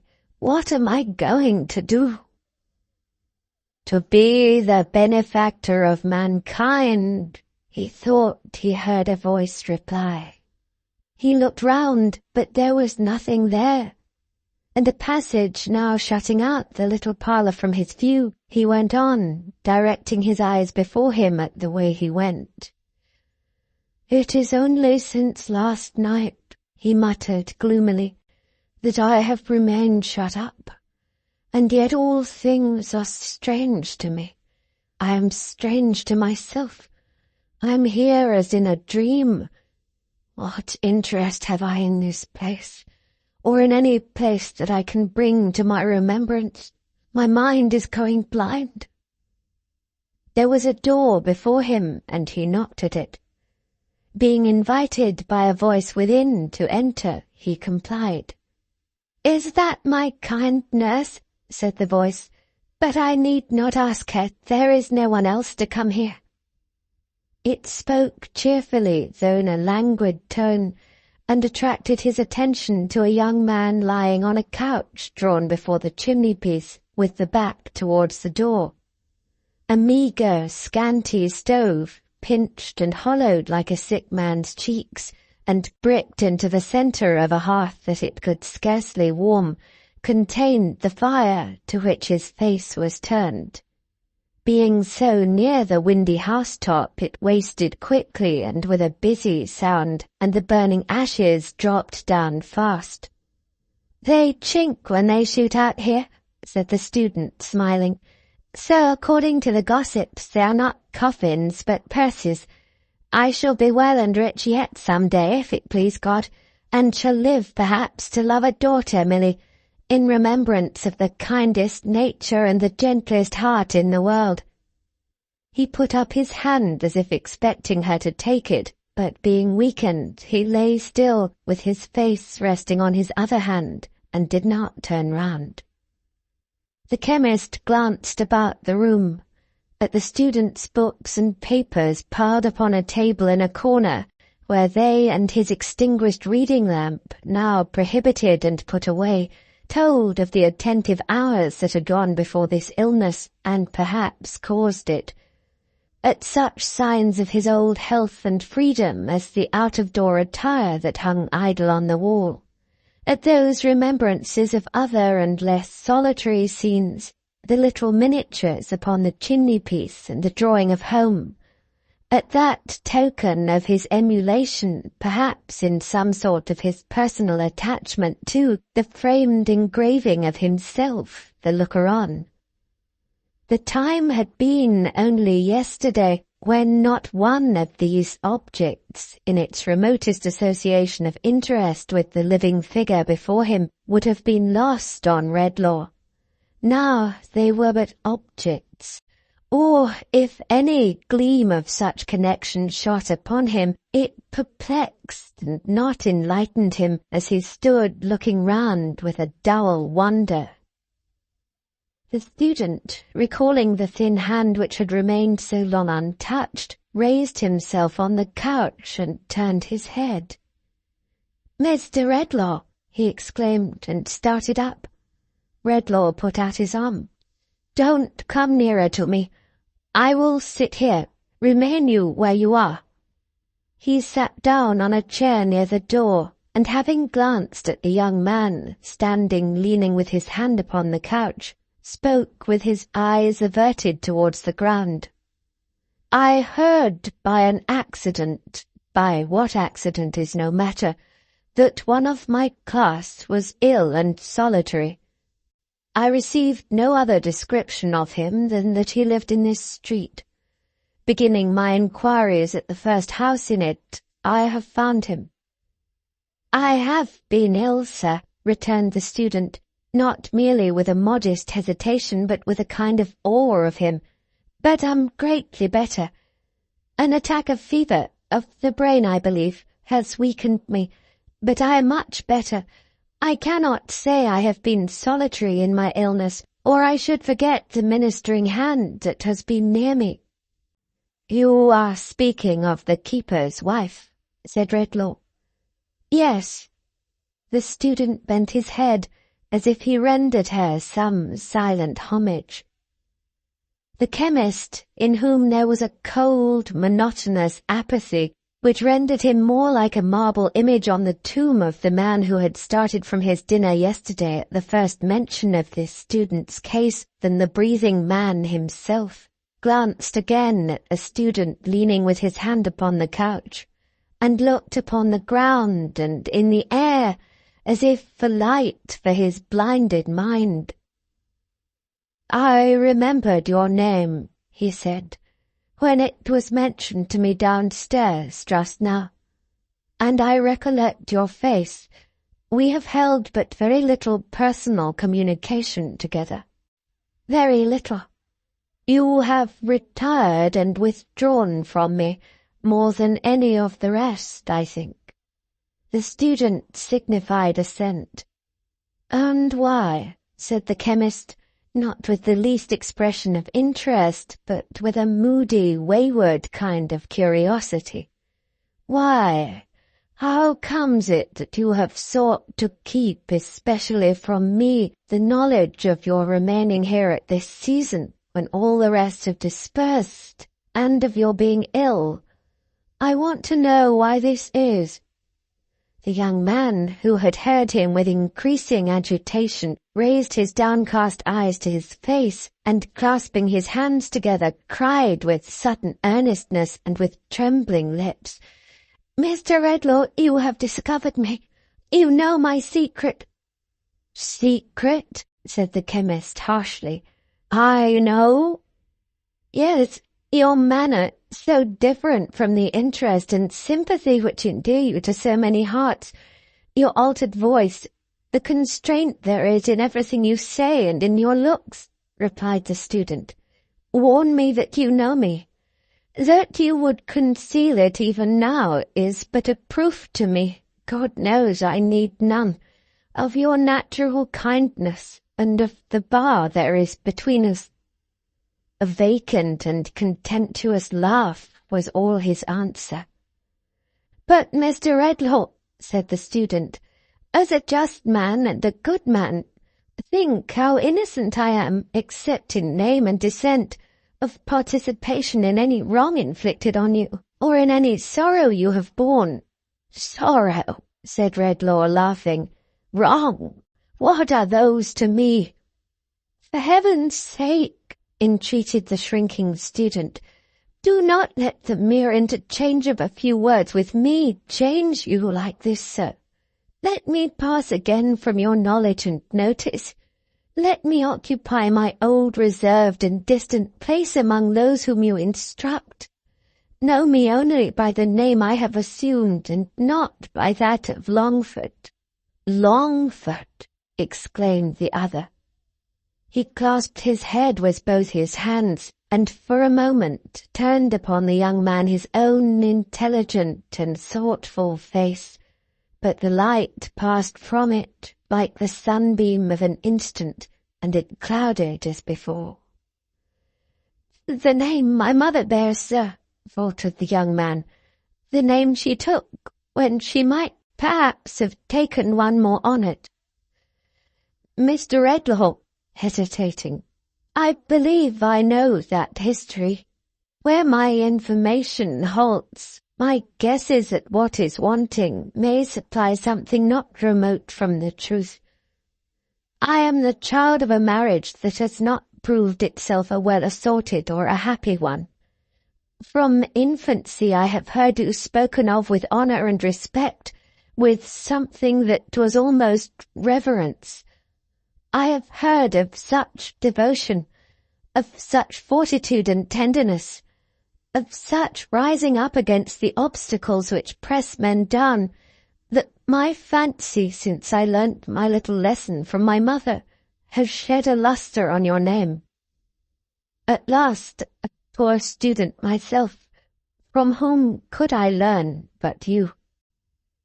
Redlaw, unmoved, unchanged, and looking at him with a staring frown, answered by no word or sign.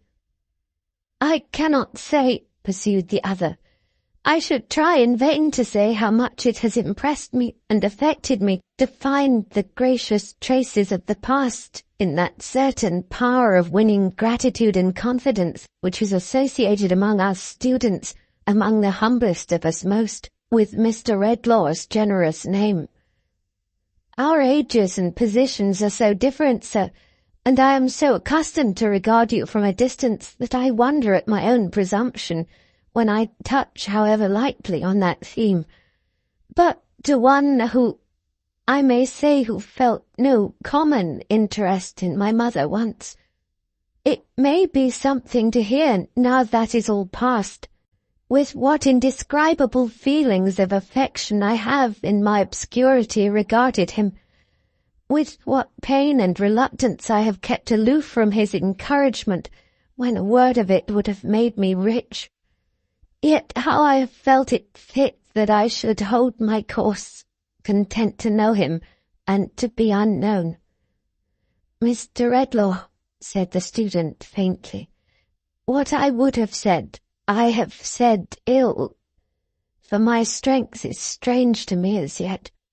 But for anything unworthy in this fraud of mine, forgive me, and for all the rest, forget me." The staring frown remained on Redlaw's face, and yielded to no other expression until the student, with these words, advanced towards him as if to touch his hand, when he drew back and cried to him, "Don't come nearer to me." The young man stopped, shocked by the eagerness of his recoil and by the sternness of his repulsion, and he passed his hand thoughtfully across his forehead. "The past is past," said the chemist. "It dies like the brutes.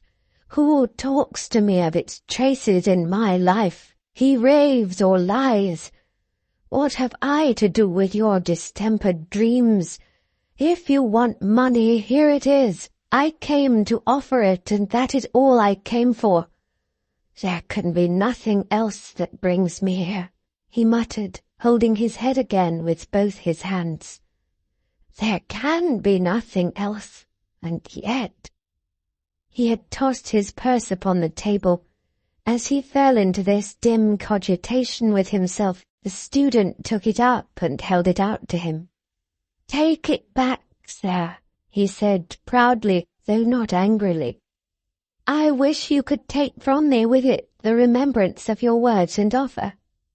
"You do?" he retorted with a wild light in his eyes. "You do?" "I do." The chemist went close to him for the first time, and took the purse and turned him by the arm and looked him in the face. "There is sorrow and trouble in sickness, is there not?" he demanded with a laugh. The wondering student answered, "Yes." "In its unrest, in its anxiety, in its suspense, in all its train of physical and mental miseries," said the chemist, with a wild, unearthly exultation. "All best forgotten, are they not?" The student did not answer, but again passed his hand confusedly across his forehead. Redlaw still held him by the sleeve when Milly's voice was heard outside. "I can see very well now," she said. "Thank you, Dolph. Don't cry, dear. Father and Mother will be comfortable again tomorrow, and home will be comfortable too. A gentleman with him, is there?" Redlaw released his hold as he listened. "I have feared from the first moment," he murmured to himself, "to meet her. There is a steady quality of goodness in her that I dread to influence. I may be the murderer of what is tenderest and best within her bosom. She was knocking at the door. "Shall I dismiss it as an idle foreboding, or still avoid her?" he muttered, looking uneasily around. She was knocking at the door again. "Of all the visitors who could come here," he said in a hoarse, alarmed voice, turning to his companion, "this is the one I should desire most to avoid. Hide me." The student opened a frail door in the wall, communicating where the garret roof began to slope towards the floor with a small inner room. Redlaw passed in hastily and shut it after him. The student then resumed his place upon the couch and called to her to enter. "Dear Mr. Edmund," said Milly, looking round, "they told me there was a gentleman here." "There is no one here but I." "There has been someone." Yes, there has been someone." She put her little basket on the table and went up to the back of the couch, as if to take the extended hand, but it was not there. A little surprised in her quiet way, she leaned over to look at his face and gently touched him on the brow. "Are you quite as well tonight? Your head is not so cool as in the afternoon." "Tch," said the student petulantly, "very little ails me." A little more surprise, but no reproach, was expressed in her face as she withdrew to the other side of the table and took a small packet of needlework from her basket. But she laid it down again on second thoughts, and going noiselessly about the room, set everything exactly in its place and in the neatest order, even to the cushions on the couch, which he touched with so light a hand that he hardly seemed to know it as he lay looking at the fire. When all this was done and she had swept the hearth, she sat down in her modest little bonnet to her work, and was quietly busy on it directly. "It's the new muslin curtain for the window, Mr. Edmund," said Milly, stitching away as she talked. "It will look very clean and nice, though it costs very little, and will save your eyes, too, from the light. My William says the room should not be too light just now, when you are recovering so well, or the glare might make you giddy." He said nothing, but there was something so fretful and impatient in his change of position that her quick fingers stopped, and she looked at him anxiously. "The pillows are not comfortable," she said, laying down her work and rising. "I will soon put them right." "They are very well," he answered. "Leave them alone, pray. You make so much of everything." He raised his head to say this, and looked at her so thanklessly that after he had thrown himself down again she stood timidly pausing. However, she resumed her seat and her needle without having directed even a murmuring look towards him, and was soon as busy as before. "I have been thinking, Mr. Edmund, that you have been often thinking of late when I have been sitting by, how true the saying is that adversity is a good teacher. Health will be more precious to you after this illness than it has ever been. And years hence, when this time of year comes round, and you remember the days when you lay here sick, alone, that the knowledge of your illness might not afflict those who are dearest to you, your home will be doubly dear and doubly blessed. Now isn't that a good, true thing?" She was too intent upon her work, and too earnest in what she said, and too composed and quiet altogether, to be on the watch for any look he might direct towards her in reply. So the shaft of his ungrateful glance fell harmless and did not wound her. "Ah," said Milly, with her pretty head inclining thoughtfully on one side as she looked down, following her busy fingers with her eyes. "Even on me, and I am very different from you, Mr. Edmund, for I have no learning and don't know how to think properly. This view of such things has made a great impression since you have been lying ill. When I have seen you so touched by the kindness and attention of the poor people downstairs, I have felt that you thought even that experience some repayment for the loss of health. And I have read in your face, as plain as if it was a book, that but for some trouble and sorrow, We should never know half the good there is about us." His getting up from the couch interrupted her, or she was going on to say more. "We needn't magnify the merit, Mrs. William," he rejoined slightingly. "The people downstairs will be paid in good time, I dare say, for any little extra service they may have rendered me, and perhaps they anticipate no less. I am much obliged to you, too." Her fingers stopped and she looked at him. "I can't be made to feel the more obliged by your exaggerating the case," he said. "I am sensible that you have been interested in me, and I say I am much obliged to you. What more would you have?" Her work fell on her lap as she still looked at him, walking to and fro with an intolerant air and stopping now and then. "I say again I am much obliged to you. Why weaken my sense of what is your due in obligation by preferring enormous claims upon me? Trouble, sorrow, affliction, adversity. One might suppose I had been dying a score of deaths here." "Do you believe, Mr. Edmund," she asked, rising and going nearer to him, "that I spoke of the poor people of the house with any reference to myself? To me?" laying her hand upon her bosom with a simple and innocent smile of astonishment. "Oh, I think nothing about it, my good creature," he returned. "I have had an indisposition which your solicitude—observe, I say solicitude—makes a great deal more of than it merits, and it's over, and we can't perpetuate it." He coldly took a book and sat down at the table. She watched him for a little while until her smile was quite gone, and then, returning to where her basket was, said gently, "Mr. Edmund, would you rather be alone?" "There is no reason why I should detain you here," he replied. "Except," said Milly, hesitating and showing her work. "Ah, the curtain," he answered with a supercilious laugh. "That's not worth staying for." She made up the little packet again and put it in her basket. Then, standing before him with such an air of patient entreaty that he could not choose but look at her, she said, "If you should want me, I will come back willingly. When you did want me, I was quite happy to come. There was no merit in it. I think you must be afraid that now you are getting well, I may be troublesome to you. But I should not have been, indeed.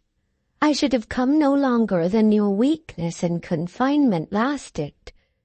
You owe me nothing, but it is right that you should deal as justly by me as if I was a lady, even the very lady that you love. And if you suspect me of meanly making much of the little I have tried to do to comfort your sick room, you do yourself more wrong than ever you can do me. That is why I am sorry. That is why I am very sorry." If she had been as passionate as she was quiet, as indignant as she was calm, as angry in her look as she was gentle, as loud of tone as she was low and clear, she might have left no sense of her departure in the room, compared with that which fell upon the lonely student when she went away. He was gazing drearily upon the place where she had been, when Redlaw came out of his concealment and came to the door. "When sickness lays its hand on you again," he said, looking fiercely back at him, "may it be soon. Die here, rot here." "What have you done?" returned the other, catching at his cloak. "What change have you wrought in me? What curse have you brought upon me? Give me back myself." "Give me back myself!" exclaimed Redlaw like a madman. "I am infected. I am infectious. I am charged with poison for my own mind and the minds of all mankind. Where I felt interest, compassion, sympathy, I am turning into stone. Selfishness and ingratitude spring up in my blighted footsteps. I am only so much less base than the wretches whom I make so, that in the moment of their transformation I can hate them." As he spoke, the young man still holding to his cloak, he cast him off and struck him, then wildly hurried out into the night air, where the wind was blowing, the snow falling, the cloud drift sweeping on, the moon dimly shining, and where, blowing in the wind, falling with the snow, drifting with the clouds, shining in the moonlight, and heavily looming in the darkness, were the phantom's words, "The gift that I have given, you shall give again. Go where you will." Whither he went he neither knew nor cared, so that he avoided company. The change he felt within him made the busy streets a desert, and himself a desert, and the multitude around him in their manifold endurances and ways of life a mighty waste of sand, which the winds tossed into unintelligible heaps and made a ruinous confusion of. Those traces in his breast, which the phantom had told him would die out soon, were not as yet so far upon their way to death, but that he understood enough of what he was and what he made of others to desire to be alone. This put it in his mind. He suddenly bethought himself as he was going along of the boy who had rushed into his room, and then he recollected that of those with whom he had communicated since the phantom's disappearance, that boy alone had shown no sign of being changed. Monstrous and odious as the wild thing was to him, he determined to seek it out and prove if this were really so, and also to seek it with another intention which came into his thoughts at the same time. So, resolving with some difficulty where he was, he directed his steps back to the old college and to that part of it where the general porch was, and where, alone, the pavement was worn by the tread of the students' feet. The keeper's house stood just within the iron gates, forming a part of the chief quadrangle. There was a little cloister outside, and from that sheltered place he knew he could look in at the window of their ordinary room and see who was within. The iron gates were shut, but his hand was familiar with the fastening, and drawing it back by thrusting in his wrist between the bars, he passed through softly, shut it again, and crept up to the window, crumbling the thin crust of snow with his feet. The fire to which he had directed the boy last night, shining brightly through the glass, made an illuminated place upon the ground. Instinctively avoiding this and going round it, he looked in at the window. At first he thought that there was no one there, and that the blaze was reddening only the old beams in the ceiling and the dark walls. But peering in more narrowly, he saw the object of his search coiled asleep before it on the floor. He passed quickly to the door, opened it, and went in. The creature lay in such a fiery heat that as the chemist stooped to rouse him, it scorched his head. So soon as he was touched, the boy, not half awake, clutched his rags together with the instinct of flight upon him, half rolled and half ran into a distant corner of the room, where, heaped upon the ground, he struck his foot out to defend himself. "Get up," said the chemist. "You have not forgotten me." "You let me alone," returned the boy. "This is the woman's house, not yours." The chemist's steady eye controlled him somewhat, or inspired him with enough submission to be raised upon his feet and looked at. "Who washed them and put those bandages where they were bruised and cracked?" asked the chemist, pointing to their altered state. "The woman did." "And is it she who has made you cleaner in the face, too?" "Yes, the woman." Redlaw asked these questions to attract his eyes towards himself, and with the same intent now held him by the chin and threw his wild hair back, though he loathed to touch him. The boy watched his eyes keenly, as if he thought it needful to his own defence, not knowing what he might do next, and Redlaw could see well that no change came over him. "Where are they?" he inquired. "The woman's out." "I know she is. Where is the old man with the white hair and his son?" "The woman's husband, do you mean?" inquired the boy. "Aye. Where are those two?" "Out. Something's the matter somewhere. They were fetched out in a hurry and told me to stop here." "Come with me," said the chemist, "and I'll give you money." "Come where? And how much will you give?" "I'll give you more shillings than you ever saw, and bring you back soon. Do you know your way to where you came from?" "You let me go," returned the boy, suddenly twisting out of his grasp. "I'm not going to take you there. Let me be, or I'll heave some fire at you." He was down before it, and ready with his savage little hand to pluck the burning coals out. What the chemist had felt in observing the effect of his charmed influence stealing over those with whom he came in contact was not nearly equal to the cold, vague terror with which he saw this baby monster put it at defiance. It chilled his blood to look on the immovable, impenetrable thing in the likeness of a child, with its sharp, malignant face turned up to his, and its almost infant hand ready at the bars. "Listen, boy," he said. "You shall take me where you please, so that you take me where the people are very miserable or very wicked. I want to do them good and not to harm them. You shall have money, as I have told you, and I will bring you back. Get up, come quickly."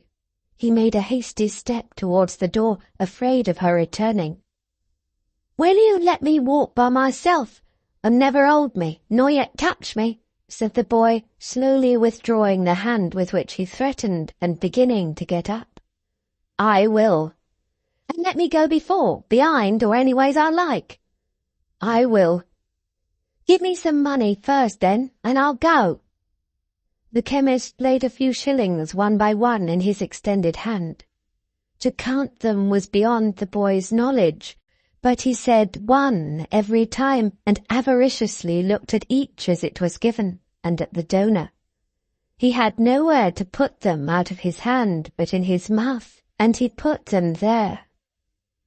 Redlaw then wrote with his pencil on a leaf of his pocket-book that the boy was with him, and laying it on the table, signed to him to follow. Keeping his rags together as usual, the boy complied, and went out with his bare head and his naked feet into the winter night. Preferring not to depart by the iron gate by which he had entered, where they were in danger of meeting her whom he so anxiously avoided, the chemist led the way through some of those passages among which the boy had lost himself, and by that portion of the building where he lived, to a small door of which he had the key. When they got into the street, he stopped to ask his guide, who instantly retreated from him, if he knew where they were. The savage thing looked here and there, and at length, nodding his head, pointed in the direction he designed to take. Redlaw going on at once, he followed, somewhat less suspiciously, shifting his money from his mouth into his hand and back again into his mouth, and stealthily rubbing it bright upon his shreds of clothes as he went along. 3 times in their progress they were side by side. 3 times they stopped, being side by side. 3 times the chemist glanced down at his face, and shuddered as it forced upon him one reflection. The first occasion was when they were crossing an old churchyard, and Redlaw stopped among the graves, utterly at a loss how to connect them with any tender, softening, or consolatory thought. The second was when the breaking forth of the moon induced him to look up at the heavens, where he saw her in her glory, surrounded by a host of stars he still knew by the names and histories which human science has appended to them, but where he saw nothing else he had been wont to see felt nothing he had been wont to feel in looking up there on a bright night. The third was when he stopped to listen to a plaintive strain of music, but could only hear a tune made manifest to him by the dry mechanism of the instruments and his own ears, with no address to any mystery within him, without a whisper in it of the past or of the future, powerless upon him as the sound of last year's running water or the rushing of last year's wind. At each of these 3 times he saw with horror that in spite of the vast intellectual distance between them, and their being unlike each other in all physical respects, the expression on the boy's face was the expression on his own. They journeyed on for some time, now through such crowded places that he often looked over his shoulder thinking he had lost his guide, but generally finding him within his shadow on his other side. Now by ways so quiet that he could have counted his short, quick, naked footsteps coming on behind, until they arrived at a ruinous collection of houses, and the boy touched him and stopped. "In there," he said, pointing out one house where there were scattered lights in the windows and a dim lantern in the doorway, with "Lodgings for Travellers" painted on it. Redlaw looked about him, from the houses to the waste piece of ground on which the houses stood, or rather did not altogether tumble down, unfenced, undrained, unlighted, and bordered by a sluggish ditch. From that to the sloping line of arches, part of some neighbouring viaduct or bridge with which it was surrounded, and which lessened gradually towards them until the last but one was a mere kennel for a dog, the last a plundered little heap of bricks. From that to the child close to him, cowering and trembling with the cold, and limping on one little foot, while he coiled the other round his leg to warm it, yet staring at all these things with that frightful likeness and expression so apparent in his face that Redlaw started from him. "In there," said the boy, pointing out the house again. "I'll wait." "Will they let me in?" asked Redlaw. "Say you're a doctor," he answered with a nod. "There's plenty ill there." Looking back on his way to the house door, Redlaw saw him trail himself upon the dust and crawl within the shelter of the smallest arch, as if he were a rat. He had no pity for the thing, but he was afraid of it. And when it looked out of its den at him, he hurried to the house as a retreat. "Sorrow, wrong, and trouble," said the chemist with a painful effort at some more distinct remembrance, "at least haunt this place darkly. He can do no harm who brings forgetfulness of such things here." With these words he pushed the yielding door and went in. There was a woman sitting on the stairs, either asleep or forlorn, whose head was bent down on her hands and knees. As it was not easy to pass without treading on her, and as she was perfectly regardless of his near approach, he stopped and touched her on the shoulder. Looking up, she showed him quite a young face, but one whose bloom and promise were all swept away, as if the haggard winter should unnaturally kill the spring. With little or no show of concern on his account, she moved nearer to the wall to leave him a wider passage. "What are you?" said Redlaw, pausing, with his hand upon the broken stair rail. "What do you think I am?" she answered, showing him her face again.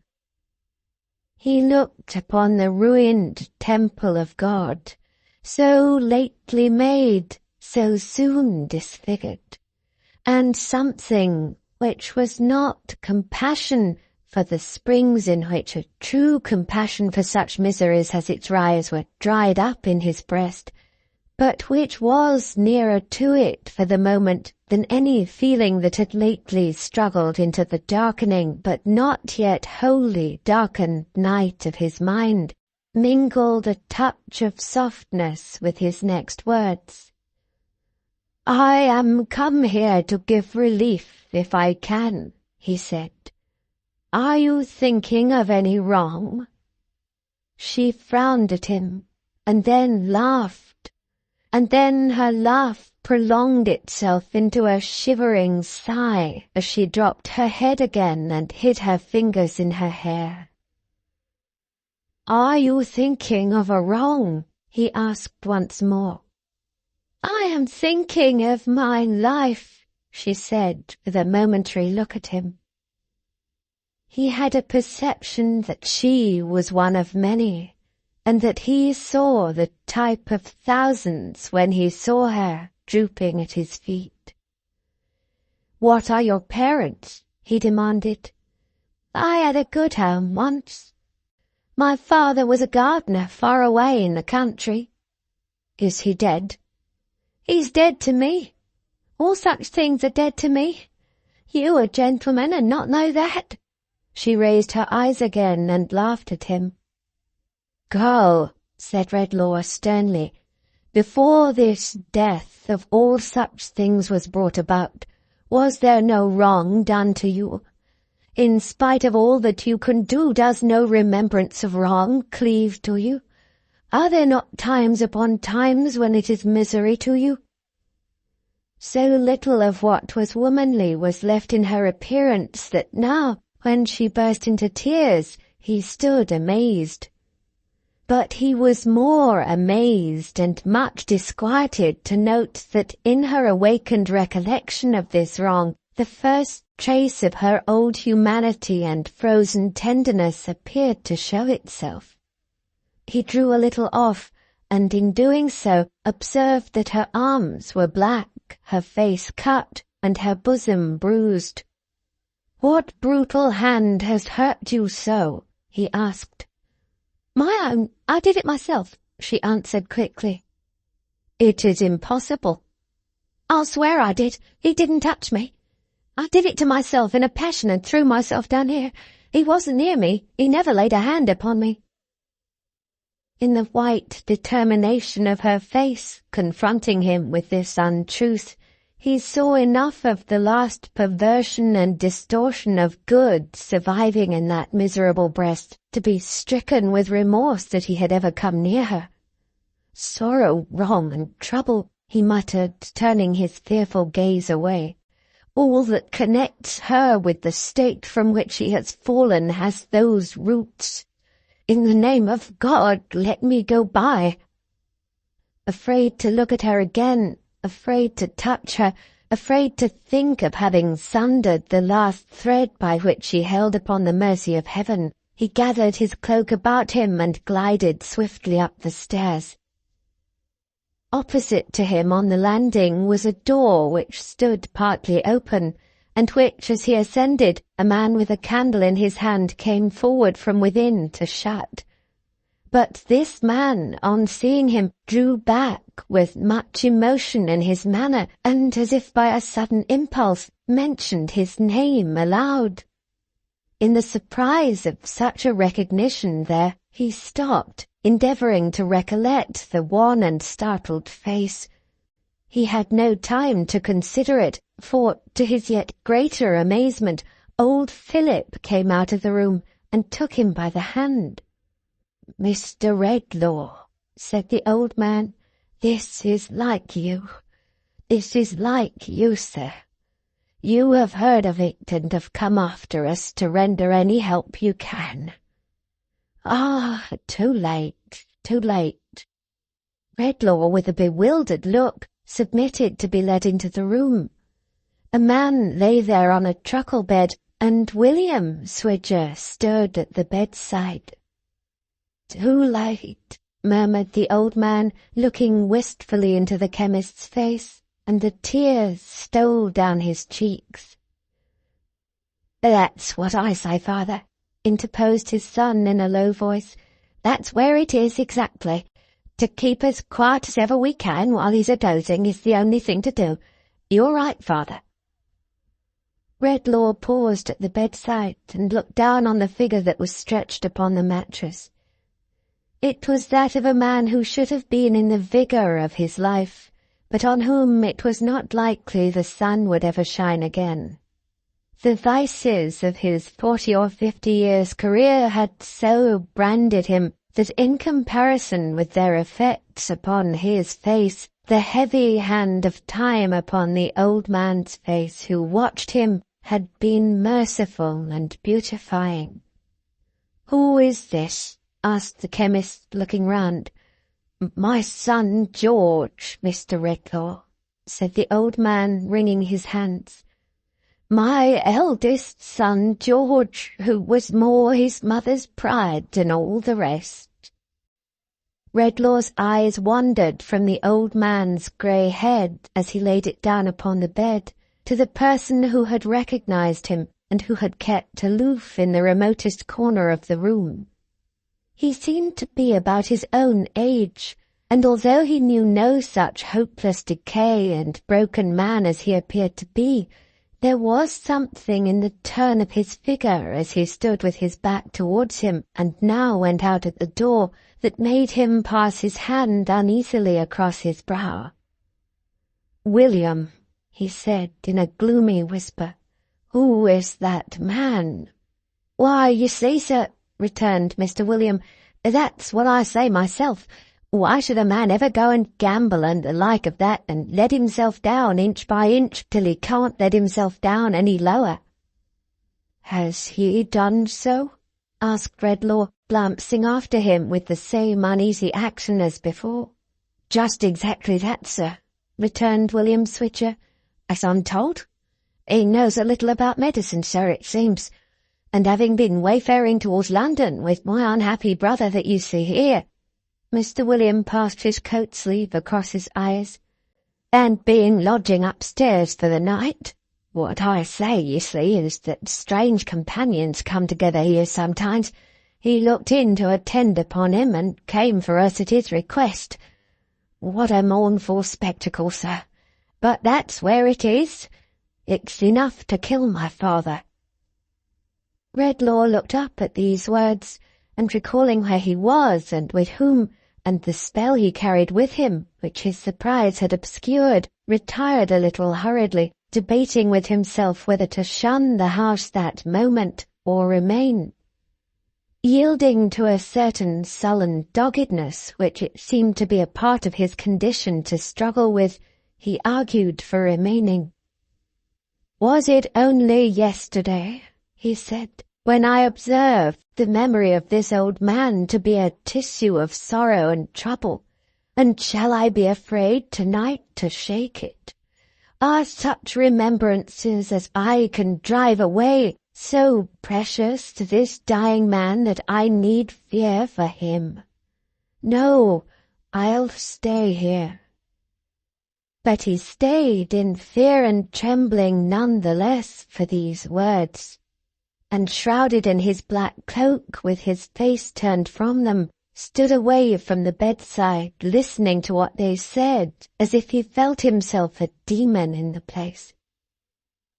"Father," murmured the sick man, rallying a little from his stupor.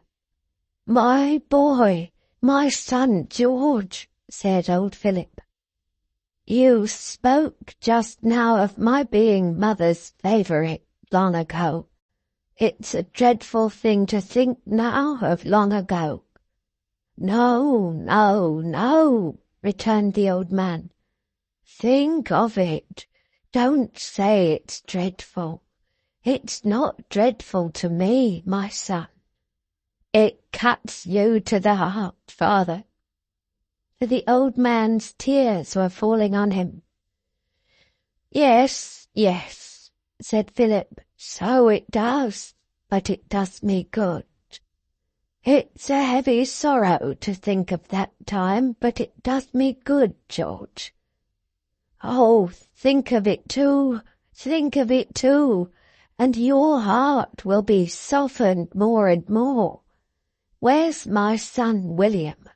William, my boy, your mother loved him dearly to the last, and with her latest breath said, 'Tell him I forgave him, blessed him, and prayed for him.' Those were her words to me. I have never forgotten them, and I'm 87. Father, said the man upon the bed, I am dying, I know. I am so far gone that I can hardly speak, even of what my mind most runs on.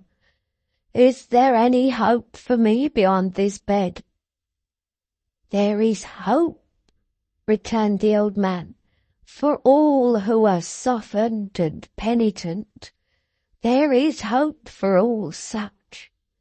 Oh, he exclaimed, clasping his hands and looking up, I was thankful only yesterday that I could remember this unhappy son when he was an innocent child. But what a comfort it is now to think that even God himself has that remembrance of him. Redlaw spread his hands upon his face and shrunk like a murderer. Ah, feebly moaned the man upon the bed, the waste since then, the waste of life since then. But he was a child once, said the old man. He played with children. Before he lay down on his bed at night and fell into his guiltless rest, he said his prayers at his poor mother's knee. I have seen him do it many a time, and seen her lay his head upon her breast and kiss him. Sorrowful as it was to her and to me to think of this when he went so wrong, and when our hopes and plans for him were all broken, this gave him still a hold upon us that nothing else could have given. Oh, Father, so much better than the fathers upon earth. Oh, Father, so much more afflicted by the errors of thy children, take this wanderer back, not as he is, but as he was then. Let him cry to thee, as he has so often seemed to cry to us. As the old man lifted up his trembling hands, the son, for whom he made the supplication, laid his sinking head against him for support and comfort, as if he were indeed the child of whom he spoke. When did man ever tremble as Redlaw trembled in the silence that ensued? He knew it must come upon them, knew that it was coming fast. My time is very short, my breath is shorter, said the sick man, supporting himself on one arm and with the other groping in the air. And I remember there is something on my mind concerning the man who was here just now. Father and William, wait. Is there really anything in black out there? Yes, it is real, said his aged father. Is it a man? What I say myself, George, interposed his brother, bending kindly over him. It's Mr. Redlaw. I thought I had dreamed of him. Ask him to come here. The chemist, whiter than the dying man, appeared before him. Obedient to the motion of his hand, he sat upon the bed. It has been so ripped up tonight, sir, said the sick man, laying his hand upon his heart with a look in which the mute, imploring agony of his condition was concentrated, by the sight of my poor old father, and the thought of all the trouble I have been the cause of, and all the wrong and sorrow lying at my door, that— Was it the extremity to which he had come, or was it the dawning of another change that made him stop? That what I can do right, with my mind running on so much, so fast, I'll try to do. There was another man here. Did you see him? Redlaw could not reply by any word, For when he saw that fatal sign he knew so well now of the wandering hand upon the forehead, his voice died at his lips, but he made some indication of assent. "He is penniless, hungry, and destitute. He is completely beaten down and has no resource at all. Look after him. Lose no time. I know he has it in his mind to kill himself." It was working. It was on his face. His face was changing, hardening, deepening in all its shades and losing all its sorrow. "Don't you remember? Don't you know him?" he pursued. He shut his face out for a moment with the hand that again wandered over his forehead, and then it lowered on Redlaw, reckless, ruffianly, and callous. "Why, damn you," he said, scowling round, "what have you been doing to me here? I have lived bold, and I mean to die bold. To the devil with you." And so lay down upon his bed and put his arms up over his head and ears, as resolute from that time to keep out all access, and to die in his indifference. If Redlaw had been struck by lightning, it could not have struck him from the bedside with a more tremendous shock. But the old man, who had left the bed while his son was speaking to him, now returning, avoided it quickly likewise, and with abhorrence. "Where's my boy William?" said the old man hurriedly. "William, come away from here. We'll go home." "Home, father?" returned William. "Are you going to leave your own son?" "Where's my own son?" replied the old man. "Where? Why, there." "That's no son of mine," said Philip, trembling with resentment. "No such wretch as that has any claim on me. My children are pleasant to look at, and they wait upon me, and get my meat and drink ready, and are useful to me. I've a right to it. I'm 87. "You're old enough to be no older," muttered William, looking at him grudgingly with his hands in his pockets. "I don't know what good you are myself. We could have a deal more pleasure without you." "My son, Mr. Redlaw," said the old man. "My son, too. The boy talking to me of my son.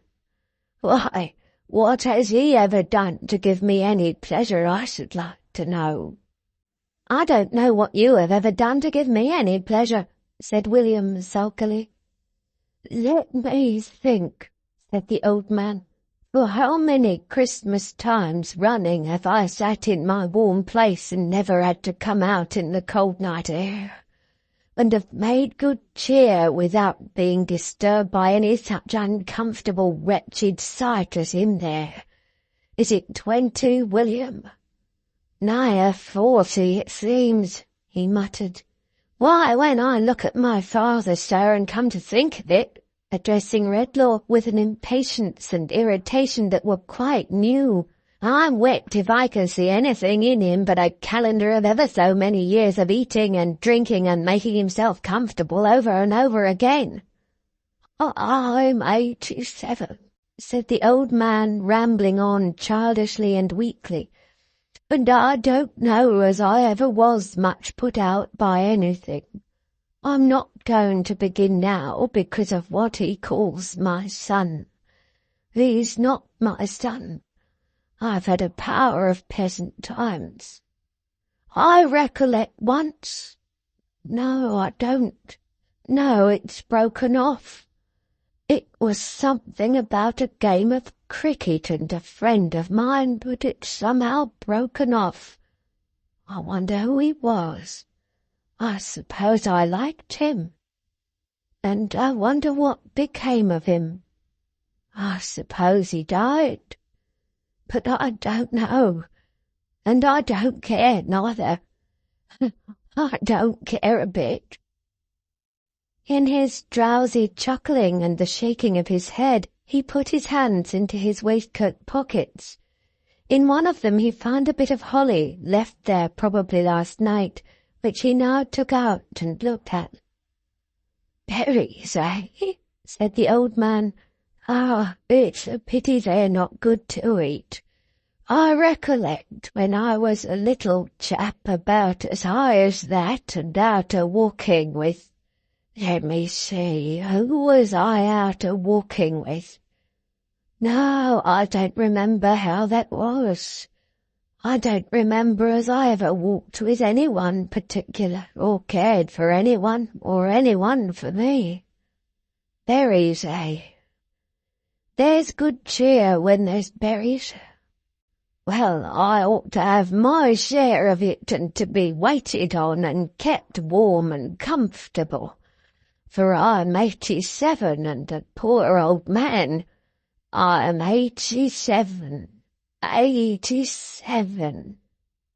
The drivelling, pitiable manner in which, as he repeated this, he nibbled at the leaves and spat the morsels out, the cold, uninterested eye with which his youngest son, so changed, regarded him, the determined apathy with which his eldest son lay hardened in his sin, impressed themselves no more on Redlaw's observation, for he broke his way from the spot to which his feet seemed to have been fixed, and ran out of the house.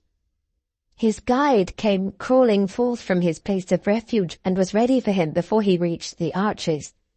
"Back to the woman's?" he inquired. "Back quickly," answered Redlaw. "Stop nowhere on the way." For a short distance the boy went on before, but their return was more like a flight than a walk, and it was as much as his bare feet could do to keep pace with the chemist's rapid strides. Shrinking from all who passed, shrouded in his cloak and keeping it drawn closely about him as though there were mortal contagion in any fluttering touch of his garments, he made no pause until they reached the door by which they had come out. He unlocked it with his key, went in accompanied by the boy, and hastened through the dark passages to his own chamber.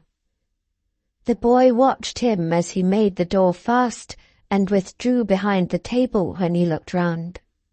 "Come," he said. "Don't you touch me. You've not brought me here to take my money away." Redlaw threw some more upon the ground. He flung his body on it immediately as if to hide it from him, lest the sight of it should tempt him to reclaim it, and not until he saw him seated by his lamp, with his face hidden in his hands, began furtively to pick it up. When he had done so, he crept near the fire, and sitting down in a great chair before it, took from his breast some broken scraps of food, and fell to munching and to staring at the blaze, and now and then to glancing at his shillings, which he kept clenched up in a bunch in one hand. "And this," said Redlaw, gazing on him with increased repugnance and fear, "is the only one companion I have left on earth." How long it was before he was aroused from his contemplation of this creature whom he dreaded so, whether half an hour or half the night, he knew not.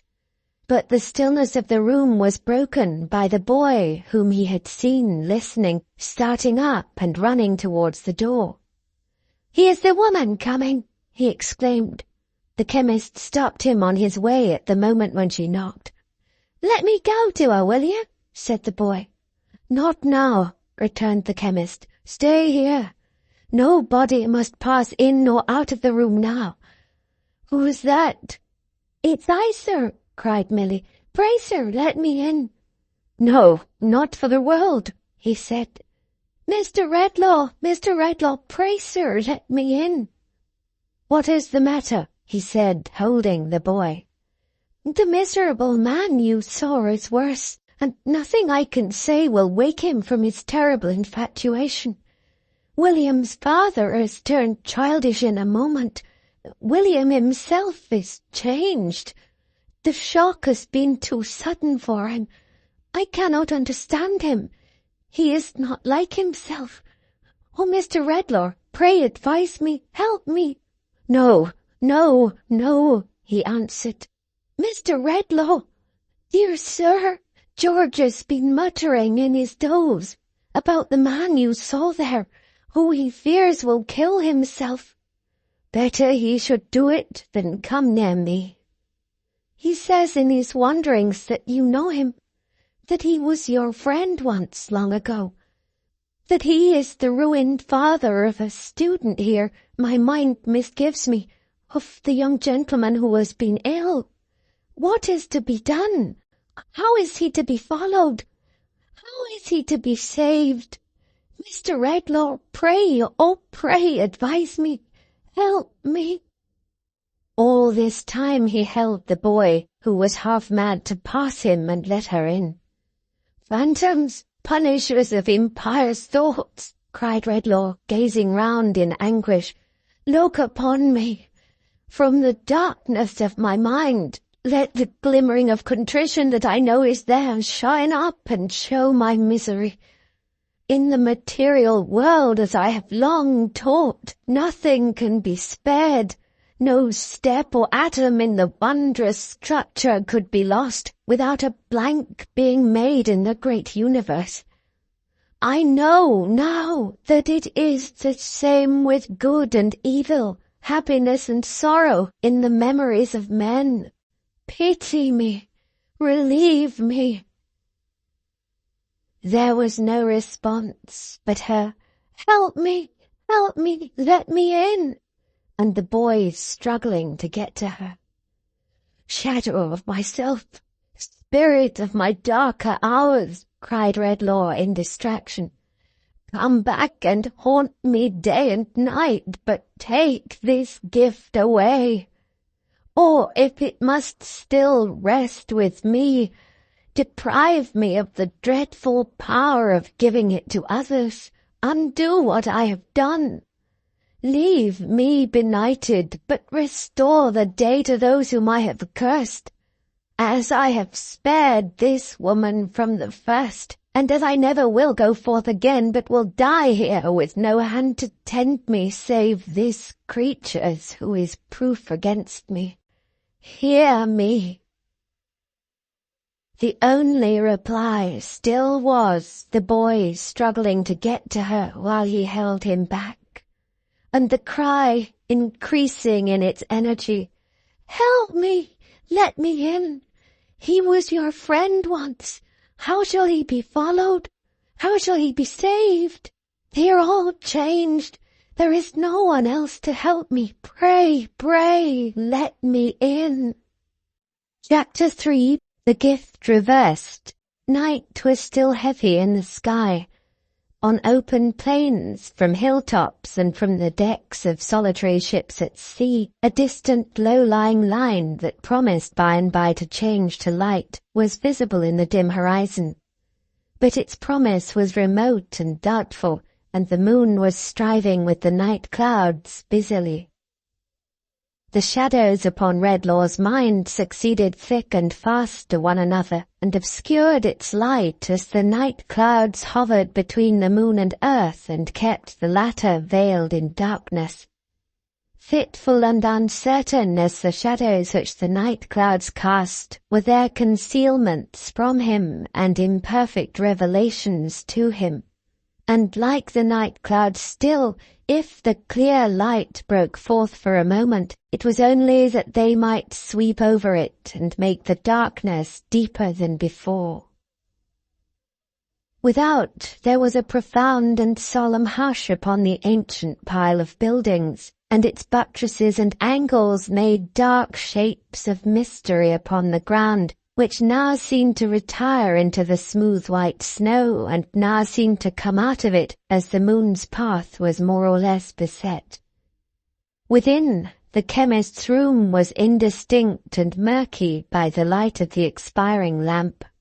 A ghostly silence had succeeded to the knocking and the voice outside. Nothing was audible but now and then a low sound among the whitened ashes of the fire, as of its yielding up its last breath. Before it on the ground the boy lay fast asleep. In his chair the chemist sat, as he had sat there since the calling at his door had ceased, like a man turned to stone. At such a time the Christmas music he had heard before began to play. He listened to it at first as he had listened in the churchyard, but presently, it playing still and being borne towards him on the night air in a low, sweet, melancholy strain, he rose and stood stretching his hands about him as if there was some friend approaching within his reach on whom his desolate touch might rest yet do no harm. As he did this, his face became less fixed and wondering. A gentle trembling came upon him, and at last his eyes filled with tears, and he put his hands before them and bowed down his head. His memory of sorrow, wrong, and trouble had not come back to him. He knew that it was not restored. He had no passing belief or hope that it was. But some dumb stir within him made him capable again of being moved by what was hidden afar off in the music. If it were only that it told him sorrowfully the value of what he had lost, he thanked heaven for it with a fervent gratitude. As the last chord died upon his ears, he raised his head to listen to its lingering vibration. Beyond the boy, so that his sleeping figure lay at its feet, the phantom stood, immovable and silent, with its eyes upon him. Ghastly it was as it had ever been, but not so cruel and relentless in its aspect, or he thought or hoped so as he looked upon it trembling. It was not alone, but in its shadowy hand it held another hand. And whose was that? Was the form that stood beside it indeed Milly's, or but her shade and picture? The quiet head was bent a little, as her manner was, and her eyes were looking down as if in pity on the sleeping child. A radiant light fell on her face, but did not touch the phantom, for though close beside her, it was dark and colourless as ever. "Spectre," said the chemist, newly troubled as he looked, "I have not been stubborn or presumptuous in respect to her. Oh, do not bring her here. Spare me that." "This is but a shadow," said the phantom. "When the morning shines, seek out the reality whose image I present before you." "Is it my inexorable doom to do so?" cried the chemist. "It is," replied the phantom. "To destroy her peace, her goodness, to make her what I am myself and what I have made of others?" "I have said seek her out," returned the phantom. "I have said no more." "Oh, tell me," exclaimed Redlaw, catching at the hope which he fancied might lie hidden in the words, "can I undo what I have done?" "No," returned the phantom. "I do not ask for restoration to myself," said Redlaw. "What I abandoned of my own will, and have justly lost. But for those to whom I have transferred the fatal gift, who never sought it, who unknowingly received a curse of which they had no warning, and which they had no power to shun, can I do nothing?" "Nothing," said the phantom. "If I cannot, can anyone?" The phantom, standing like a statue, kept his gaze upon him for a while, then turned its head suddenly and looked upon the shadow at its side. "Ah, can she?" cried Redlaw, still looking upon the shade. The phantom released the hand it had retained till now, and softly raised its own with a gesture of dismissal. Upon that her shadow, still preserving the same attitude, began to move or melt away. "Stay!" cried Redlaw, with an earnestness to which he could not give enough expression. "For a moment. as an act of mercy. I know that some change fell upon me when those sounds were in the air just now. Tell me, have I lost the power of harming her? May I go near her without dread? Oh, let her give me any sign of hope." The phantom looked upon the shade as he did, not at him, and gave no answer. "At least say this. Has she henceforth the consciousness of any power to set right what I have done?" "She has not," the phantom answered. "Has she the power bestowed on her without the consciousness?" The phantom answered, "Seek her out," and her shadow slowly vanished. They were face to face again, and looking on each other, as intently and awfully as at the time of the bestowal of the gift, across the boy who still lay on the ground between them at the phantom's feet. "Terrible instructor," said the chemist, sinking on his knee before it in an attitude of supplication, "by whom I was renounced, but by whom I am revisited, in which and in whose milder aspect I would fain believe I have a gleam of hope. I will obey without inquiry, praying that the cry I have sent up in the anguish of my soul has been or will be heard in behalf of those whom I have injured beyond human reparation. But there is one thing. You speak to me of what is lying here," the phantom interposed and pointed with its finger to the boy. "I do," returned the chemist. "You know what I would ask. Why has this child alone been proof against my influence? And why have I detected in its thoughts a terrible companionship with mine?" "This," said the phantom, pointing to the boy, "is the last, completest illustration of a human creature utterly bereft of such remembrances as you have yielded up. No softening memory of sorrow, wrong, or trouble enters here, because this wretched mortal from his birth has been abandoned to a worse condition than the beasts, and has within his knowledge no one contrast, no humanizing touch to make a grain of such a memory spring up in his hardened breast. All within this desolate creature is barren wilderness. All within the man bereft of what you have resigned is the same barren wilderness. Woe to such a man! Woe tenfold to the nation that shall count its monsters such as this lying here by hundreds and by thousands." Redlaw shrunk appalled from what he heard.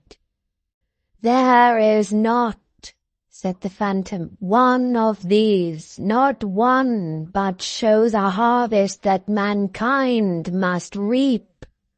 From every seed of evil in this boy a field of ruin is grown, that shall be gathered in and garnered up and sown again in many places in the world, until regions are overspread with wickedness enough to raise the waters of another deluge.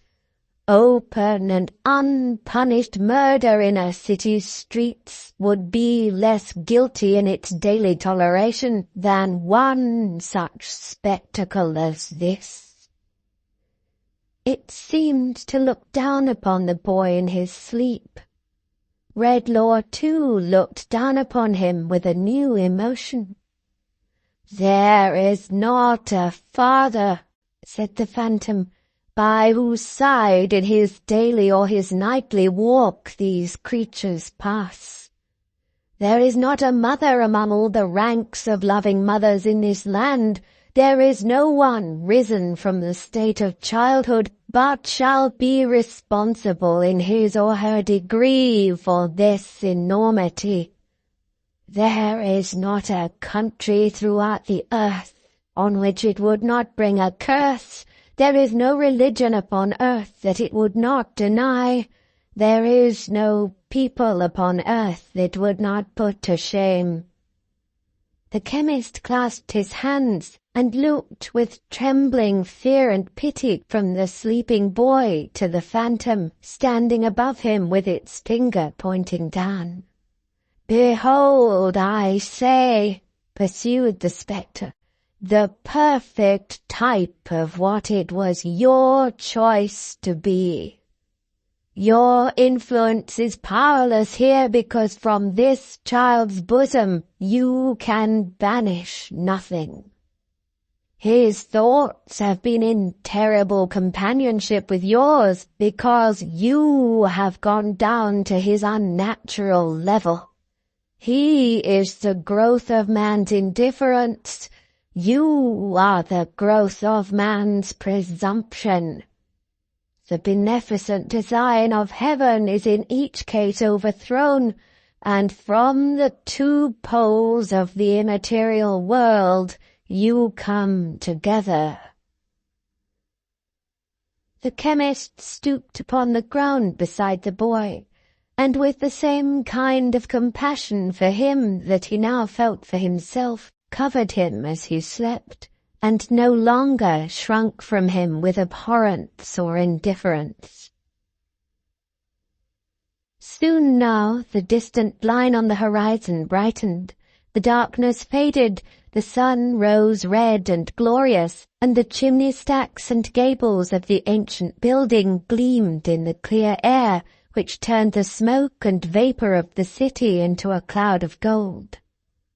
The very sundial in his shady corner, where the wind was used to spin with such unwindy constancy, shook off the finer particles of snow that had accumulated on his dull old face in the night, and looked out at the little white wreaths eddying round and round him.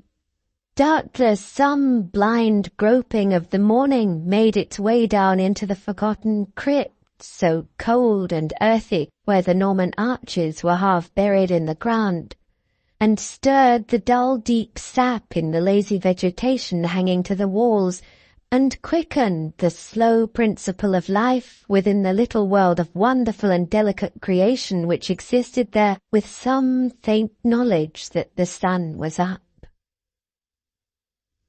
The Tetterbys were up and doing. Mr. Tetterby took down the shutters of the shop, and strip by strip revealed the treasures of the window to the eyes, so proof against their seductions, of Jerusalem buildings. Adolphus had been out so long already that he was halfway on to morning pepper. 5 small Tetterbys, whose 10 round eyes were much inflamed by soap and friction, were in the tortures of a cool wash in the back kitchen, Mrs. Tetterby presiding. Johnny, who was pushed and hustled through his toilet with great rapidity when Moloch chanced to be in an exacting frame of mind, which was always the case, staggered up and down with his charge before the shop door, under greater difficulties than usual, the weight of Moloch being much increased by a complication of defences against the cold, composed of knitted worsted work and forming a complete suit of chain armour, with a headpiece and blue gaiters. It was a peculiarity of this baby to be always cutting teeth. Whether they never came, or whether they came and went away again, is not in evidence, but it had certainly cut enough on the showing of Mrs. Tetterby to make a handsome dental provision for the sign of the bull and mouth. All sorts of objects were impressed for the rubbing of its gums, notwithstanding that it always carried, dangling at its waist, which was immediately under its chin, a bone ring large enough to have represented the rosary of a young nun. Knife handles, umbrella tops, the heads of walking sticks selected from the stock, the fingers of the family in general, but especially of Johnny, nutmeg graters, crusts, the handles of doors and the cool knobs on the tops of pokers were among the commonest instruments indiscriminately applied for this baby's relief. The amount of electricity that must have been rubbed out of it in a week is not to be calculated. Still, Mrs. Tetterby always said it was coming through, and then the child would be herself. And still it never did come through, and the child continued to be somebody else.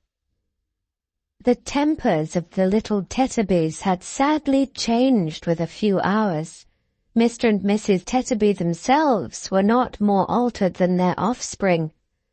Usually they were an unselfish, good-natured, yielding little race, sharing short commons when it happened, which was pretty often, contentedly and even generously, and taking a great deal of enjoyment out of a very little meat. But they were fighting now, not only for the soap and water, but even for the breakfast which was yet in perspective. The hand of every little Tetterby was against the other little Tetterbys, and even Johnny's hand, the patient, much enduring and devoted Johnny, rose against the baby. Yes, Mrs. Tetterby, going to the door by mere accident, saw him viciously pick out a weak place in the suit of armour where a slap would tell, and slap that blessed child. Mrs. Tetterby had him into the parlour by the collar in that same flash of time, and repaid him the assault with usury thereto. "You brute, you murdering little boy," said Mrs. Tetterby, "had you the heart to do it?" "Why don't her teeth come through then?" retorted Johnny in a loud, rebellious voice, "instead of bothering me? How would you like it yourself?" "Like it, sir?" said Mrs. Tetterby, relieving him of his dishonoured load. "Yes, like it," said Johnny. "How would you? Not at all. If you was me, you'd go for a soldier. I will too. There ain't no babies in the army." Mr. Tetterby, who had arrived upon the scene of action, rubbed his chin thoughtfully instead of correcting the rebel, and seemed rather struck by this view of a military life. "I wish I was in the army myself if the child's in the right," said Mrs. Tetterby, looking at her husband, "for I have no peace of my life here. I'm a slave, a Virginia slave." Some indistinct association with their weak descent on the tobacco trade, perhaps, suggested this aggravated expression to Mrs. Tetterby. "I never have a holiday or any pleasure at all from year's end to year's end." "Why, Lord bless and save the child," said Mrs. Tetterby, shaking the baby with an irritability hardly suited to so pious an aspiration. "What's the matter with her now?" Not being able to discover, and not rendering the subject much clearer by shaking it, Mrs. Tetterby put the baby away in a cradle, and folding her arms, sat rocking it angrily with her foot. "How you stand there, Dolphus?" said Mrs. Tetterby to her husband. "Why don't you do something?" "Because I don't care about doing anything," Mr. Tetterby replied. "I am sure I don't," said Mrs. Tetterby. "I'll take my oath I don't," said Mr. Tetterby. A diversion arose here among Johnny and his 5 younger brothers, who, in preparing the family breakfast table, had fallen to skirmishing for the temporary possession of the loaf, and were buffeting one another with great heartiness, the smallest boy of all, with precocious discretion, hovering outside the knot of combatants and harassing their legs. Into the midst of this fray, Mr. and Mrs. Tetterby both precipitated themselves with great ardour, as if such ground were the only ground on which they could now agree, and having, with no visible remains of their late soft-heartedness, laid about them without any lenity and done much execution, resumed their former relative positions. "You had better read your paper than do nothing at all," said Mrs. Tetterby. "What's there to read in a paper?" returned Mr. Tetterby with excessive discontent.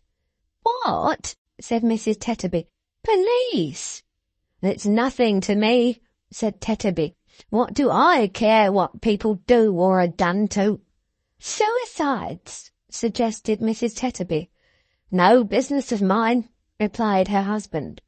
"Births, deaths, and marriages, are those nothing to you?" said Mrs. Tetterby. "If the births were all over for good and all today, and the deaths were all to begin to come off tomorrow, I don't see why it should interest me, till I thought it was a-coming to my turn," grumbled Tetterby. "As to marriages, I've done it myself. I know quite enough about them." To judge from the dissatisfied expression of her face and manner, Mrs. Tetterby appeared to entertain the same opinions as her husband, but she opposed him nevertheless for the gratification of quarrelling with him. "Oh, you're a consistent man," said Mrs. Tetterby, "and you with the screen of your own making there, made of nothing else but bits of newspapers which you sit and read to the children by the half-hour together." "Say used to, if you please," returned her husband. "You won't find me doing so any more. I'm wiser now." "Wiser indeed," said Mrs. Tetterby. "Are you better?" The question sounded some discordant note in Mr. Tetterby's breast. He ruminated dejectedly and passed his hand across and across his forehead. "Better," murmured Mr. Tetterby. "I don't know as any of us are better or happier either. Better, is it?" He turned to the screen and traced about it with his finger until he found a certain paragraph of which he was in quest. "This used to be one of the family favourites, I recollect," said Tetterby in a forlorn and stupid way, "and used to draw tears from the children and make 'em good if there was any little bickering or discontent among 'em, next to the story of the robin redbreasts in a wood. Melancholy case of destitution. Yesterday a small man with a baby in his arms and surrounded by 6 ragged little ones of various ages between 10 and 2, the whole of whom were evidently in a famishing condition, appeared before the worthy magistrate and made the following recital." "I don't understand it, I'm sure," said Tetterby. "I don't see what it has got to do with us." "How old and shabby he looks," said Mrs. Tetterby, watching him.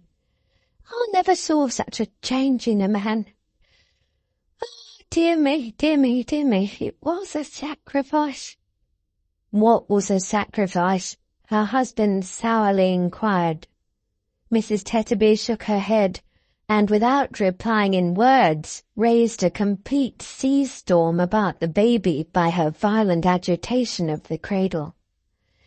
"If you mean your marriage was a sacrifice, my good woman," said her husband. "I do mean it," said his wife. "Why, then I mean to say," pursued Mr. Tetterby as sulkily and surlily as she, "that there are 2 sides to that affair, and that I was the sacrifice, and that I wish the sacrifice hadn't been accepted." "I wish it hadn't, Tetterby, with all my heart and soul, I do assure you," said his wife. "You can't wish it more than I do, Tetterby." "I don't know what I saw in her," muttered the newsman, "I'm sure. Certainly if I saw anything it's not there now. I was thinking so last night after supper by the fire. She's fat, she's aging, she won't bear comparison with most other women."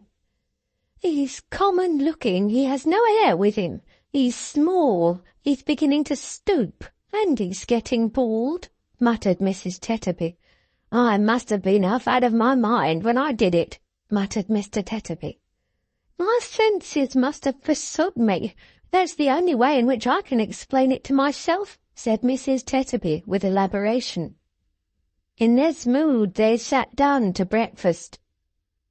The little Tetterbys were not habituated to regard that meal in the light of a sedentary occupation, but discussed it as a dance or trot, rather resembling a savage ceremony in the occasional shrill whoops and brandishings of bread and butter with which it was accompanied, as well as in the intricate filings off into the street and back again, and the hoppings up and down the doorsteps which were incidental to the performance. In the present instance, the contentions between these Tetterby children for the milk and water jug common to all which stood upon the table presented so lamentable an instance of angry passions risen very high indeed, that it was an outrage on the memory of Dr. Watts.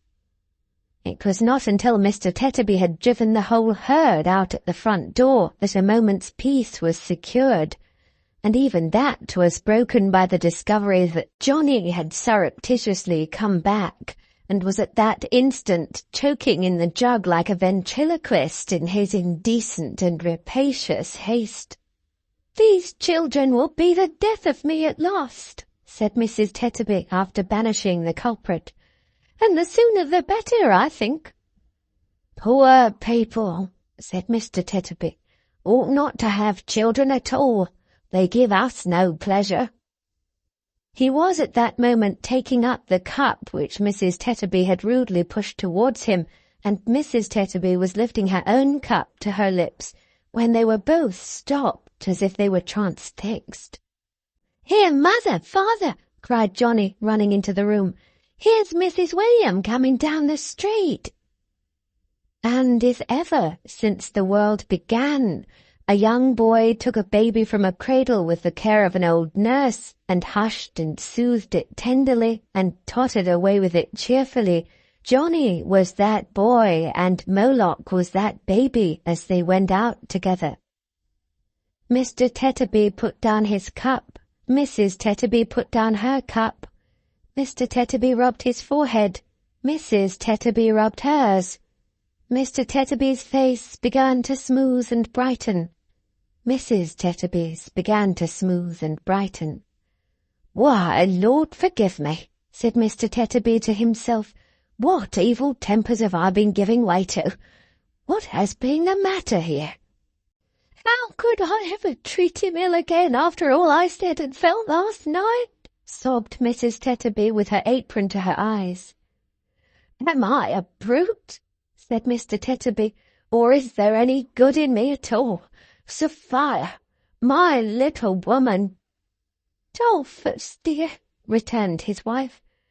I've been in a state of mind," said Mr. Tetterby, "that I can't abear to think of, Sophie." "Oh, it's nothing to what I've been in, Dolph," cried his wife in a great burst of grief. "My Sophia," said Mr. Tetterby, "don't take on. I never shall forgive myself. I must have nearly broke your heart, I know." "No, Dolph, no.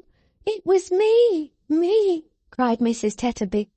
"My little woman," said her husband, "don't. You make me reproach myself dreadful when you show such a noble spirit. Sophia, my dear, you don't know what I thought. I showed it bad enough, no doubt, but what I thought, my little woman—" "Oh, dear, Dolph, don't, cried his wife. "Sophia," said Mr. Tetterby, "I must reveal it. I couldn't rest in my conscience unless I mentioned it. My little woman—" "Mrs. William's very nearly here," screamed Johnny at the door. "My little woman, I wondered how—" gasped Mr. Tetterby, supporting himself by his chair. "I wondered how I had ever admired you. I forgot the precious children you have brought about me, and thought you didn't look as slim as I could wish. I never gave a recollection," said Mr. Tetterby with severe self-accusation, "to the cares you've had as my wife, and along of me and mine, when you might have had hardly any with another man, who got on better and was luckier than me. Anybody might have found such a man easily, I'm sure. And I quarrelled with you for having aged a little in the rough years you have lightened for me. Can you believe it, my little woman? I hardly can myself."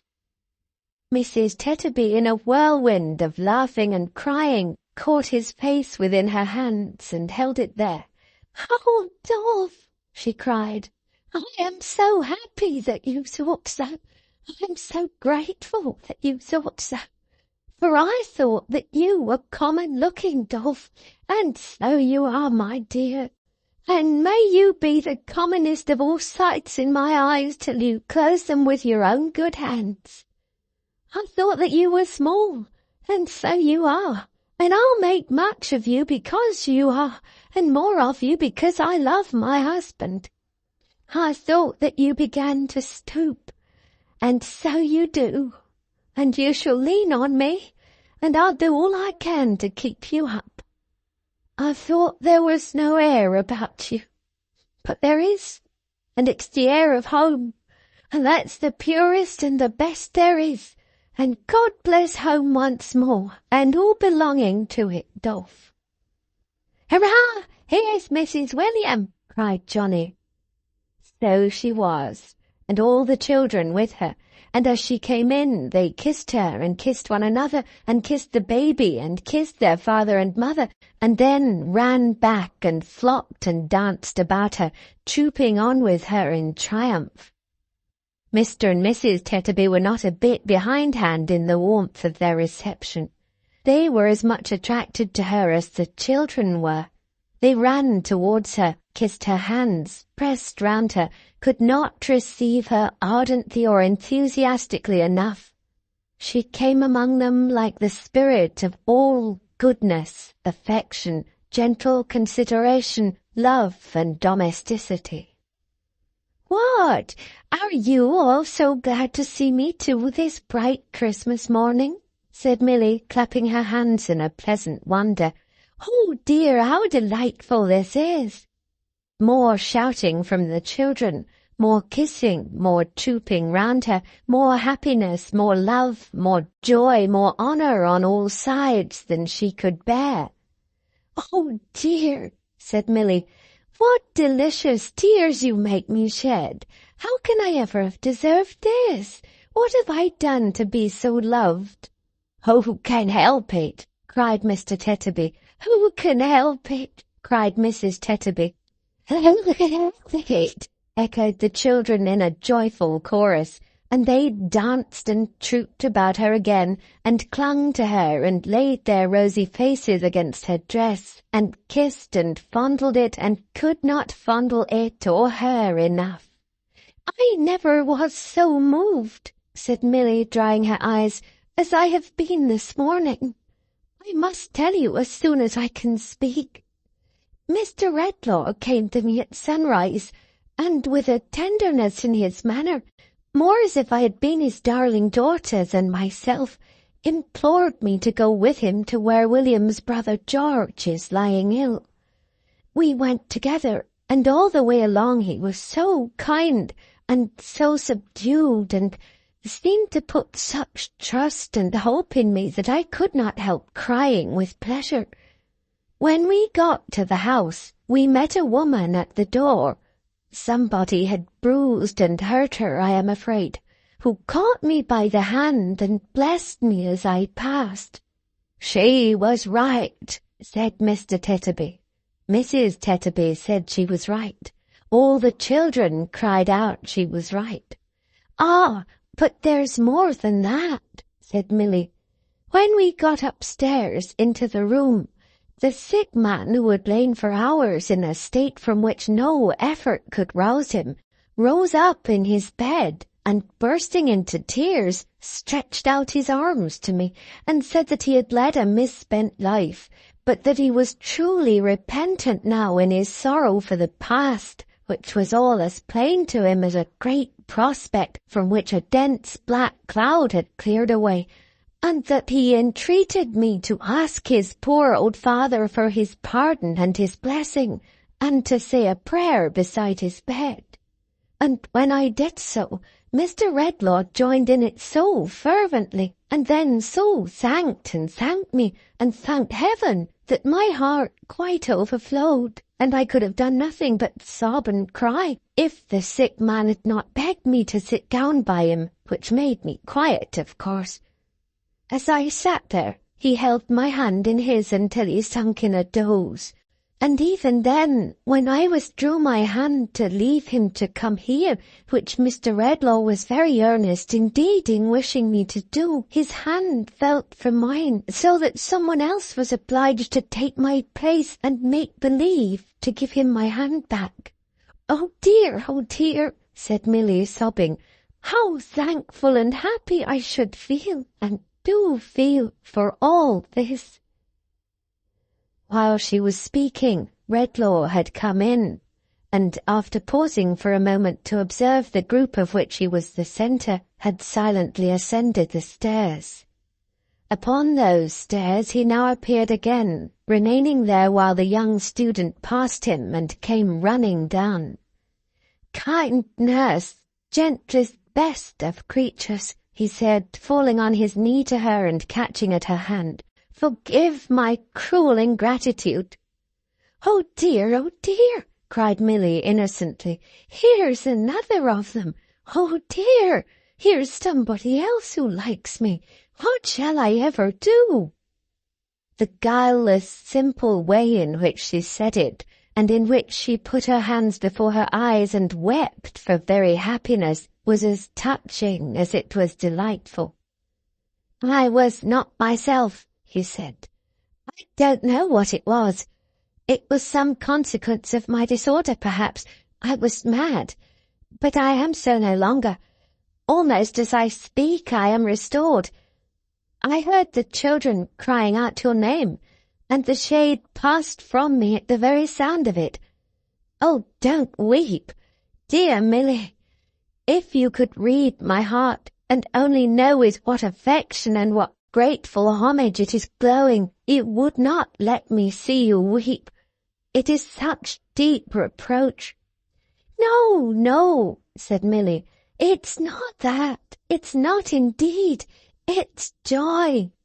It's wonder that you should think it necessary to ask me to forgive so little, and yet it's pleasure that you do." "And will you come again? And will you finish the little curtain?" "No," said Milly, drying her eyes and shaking her head. "You won't care for my needlework now. Is it forgiving me to say that?" She beckoned him aside and whispered in his ear. "There is news from your home, Mr. Edmund." "News? Ah. Either you're not writing when you were very ill, or the change in your handwriting when you began to be better created some suspicion of the truth. However that is, but you're sure you'll not be the worse for any news, if it's not bad news?" "Sure." "Then there's someone come," said Milly.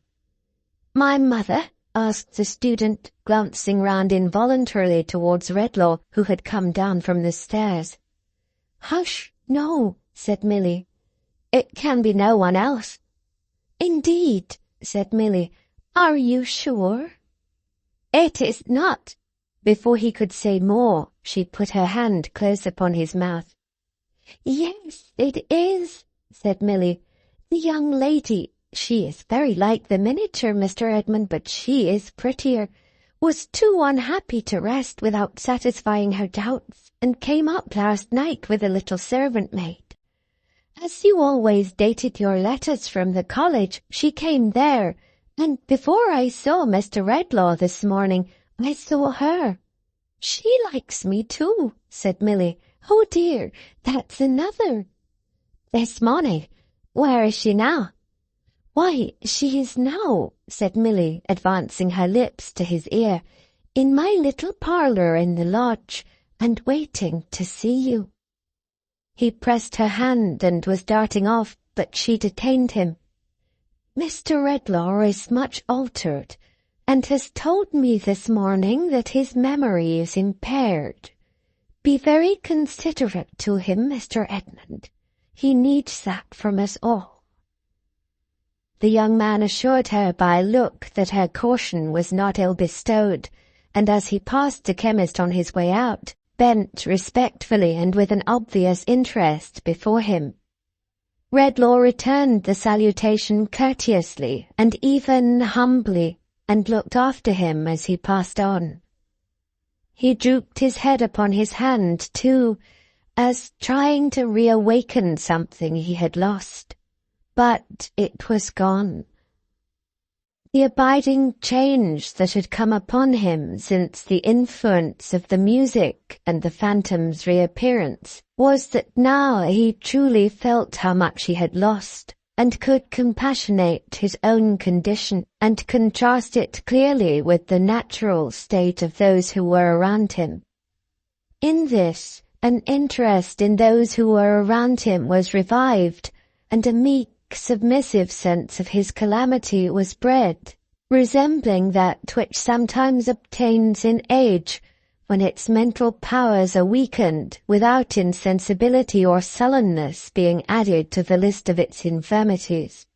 He was conscious that as he redeemed through Milly more and more of the evil he had done, and as he was more and more with her, this change ripened itself within him. Therefore, and because of the attachment she inspired him with, but without other hope, he felt that he was quite dependent on her, and that she was his staff in his affliction.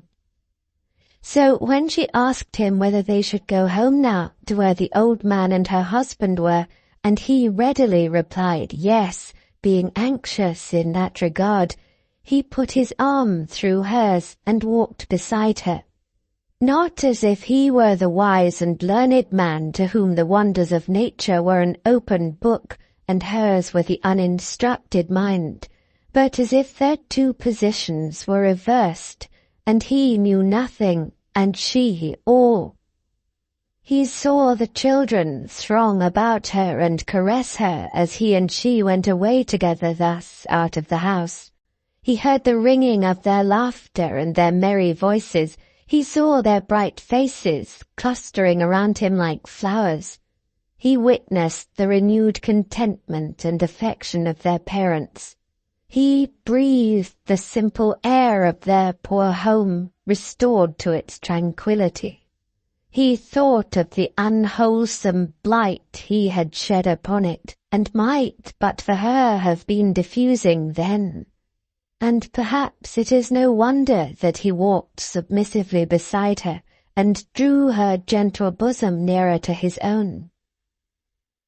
When they arrived at the lodge, the old man was sitting in his chair in the chimney-corner, with his eyes fixed on the ground, and his son was leaning against the opposite side of the fireplace looking at him. As she came in at the door, both started and turned round towards her, and a radiant change came upon their faces. "Oh, dear, dear, dear, they are pleased to see me like the rest," cried Milly, clapping her hands in an ecstasy and stopping short. "Here are two more." Pleased to see her, pleasure was no word for it. She ran into her husband's arms, thrown wide open to receive her, and he would have been glad to have her there with her head lying on his shoulder through the short winter's day. But the old man couldn't spare her. He had arms for her too, and he locked her in them. "Why, where has my quiet mouse been all this time?" said the old man. "She has been a long while away. I find that it's impossible for me to get on without Mouse. Where's my son William? I fancy I have been dreaming, William." "That's what I say myself, father," returned his son. "I have been in an ugly sort of dream, I think. How are you, father? Are you pretty well?" "Strong and brave, my boy," returned the old man. It was quite a sight to see Mr. William shaking hands with his father and patting him on the back and rubbing him gently down with his hand, as if he could not possibly do enough to show an interest in him. "What a wonderful man you are, father! How are you, father? Are you really pretty hearty, though?" said William, shaking hands with him again and patting him again and rubbing him gently down again. "I never was fresher or stouter in my life, my boy." "What a wonderful man you are, father." "That's exactly where it is," said Mr. William with enthusiasm. "When I think of all that my father's gone through, and all the chances and changes and sorrows and troubles that have happened to him in the course of his long life, and under which his head has grown grey, and years upon years have gathered on it, I feel as if we couldn't do enough to honour the old gentleman and make his old age easy. How are you, father? Are you really pretty well, though?"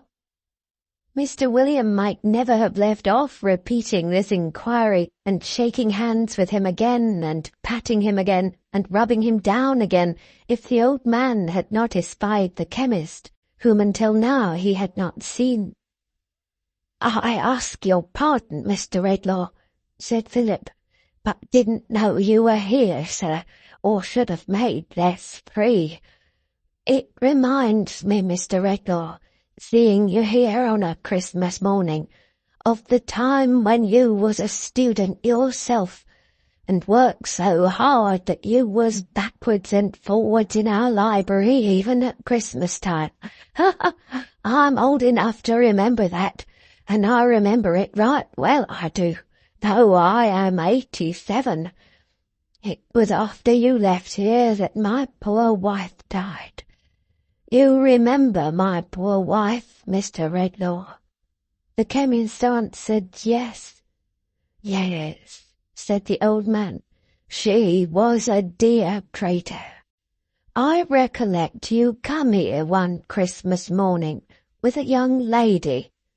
I ask your pardon, Mr. Redlaw, but I think it was a sister you was very much attached to." The chemist looked at him and shook his head. "I had a sister," he said vacantly. He knew no more. "One Christmas morning," pursued the old man, "that you come here with her, and it began to snow, and my wife invited the young lady to walk in and sit by the fire that is always a-burning on Christmas Day in what used to be, before our 10 poor gentlemen commuted, our great dinner hall. I was there, and I recollect, as I was stirring up the blaze for the young lady to warm her pretty feet by, she read the scroll out loud that is underneath that picture. 'Lord, keep my memory green.' She and my poor wife fell a-talking about it, and it's a strange thing to think of now, that they both said, both being so unlike to die, that it was a good prayer, and that it was one they would put up very earnestly if they were called away young, with reference to those who were dearest to them. 'My brother,' says the young lady, 'my husband,' says my poor wife. 'Lord, keep his memory of me green, and do not let me be forgotten.' Tears more painful and more bitter than he had ever shed in all his life coursed down Redlaw's face.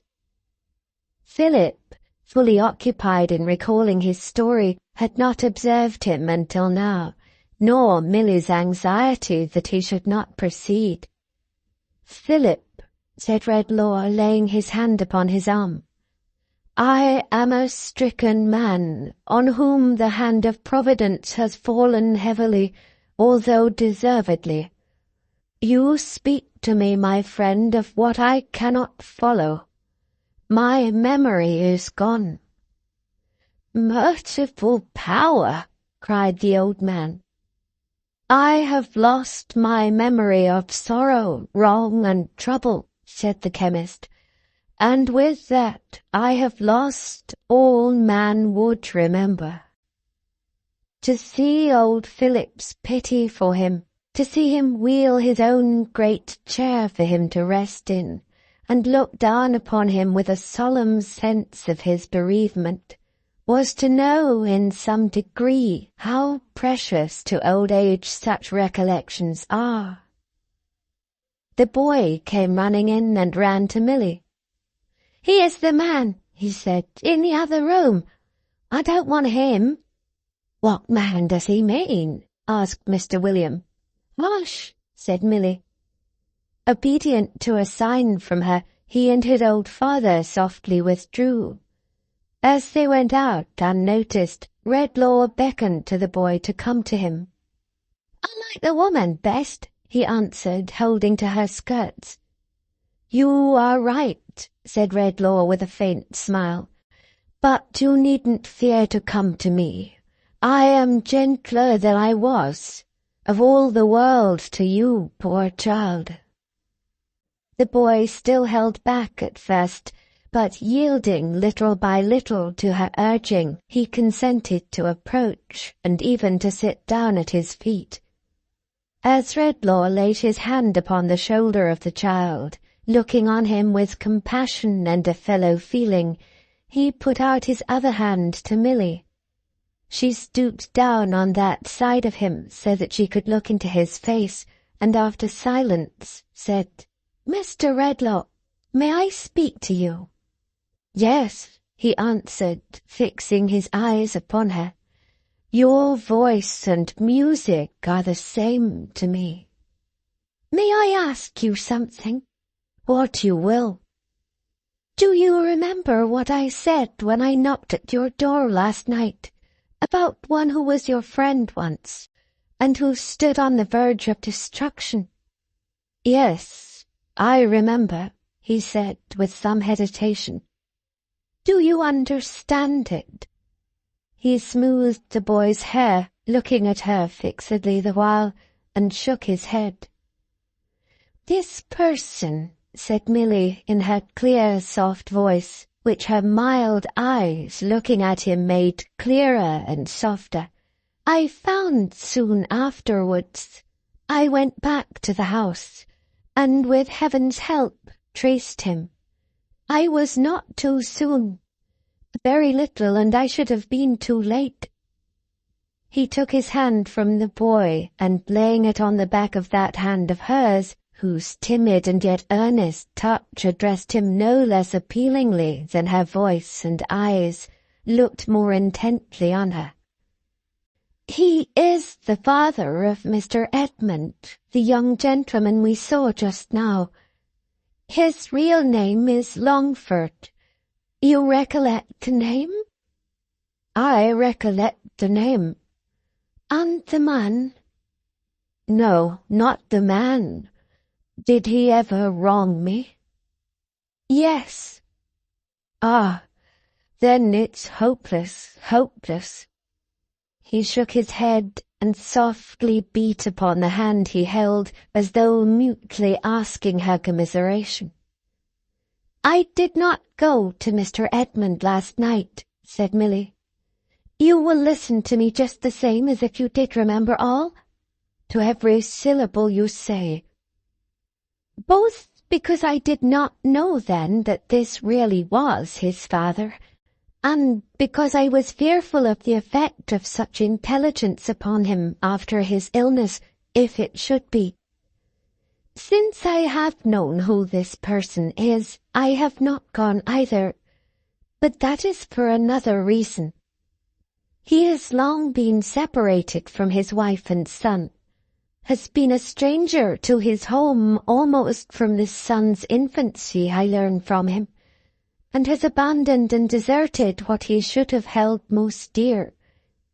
In all that time he has been falling from the state of a gentleman more and more, until—" She rose up hastily, and going out for a moment, returned, accompanied by the wreck that Redlaw had beheld last night.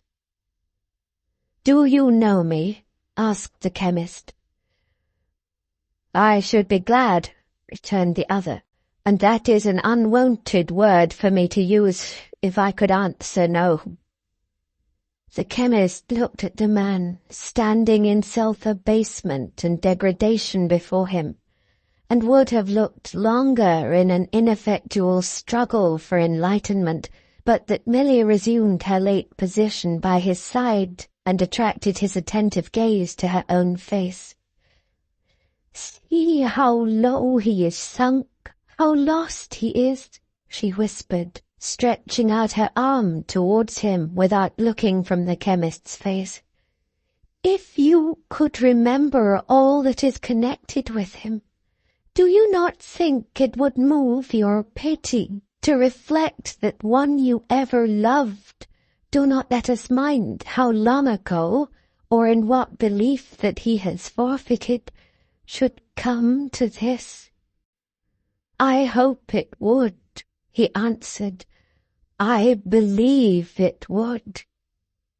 His eyes wandered to the figure standing near the door, but came back speedily to her, on whom he gazed intently, as if he strove to learn some lesson from every tone of her voice and every beam of her eyes.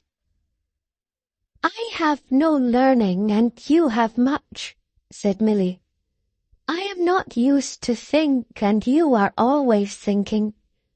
May I tell you why it seems to me a good thing for us to remember wrong that has been done us?" "Yes." "That we may forgive it." "Pardon me, great heaven," said Redlaw, lifting up his eyes, "for having thrown away thine own high attribute."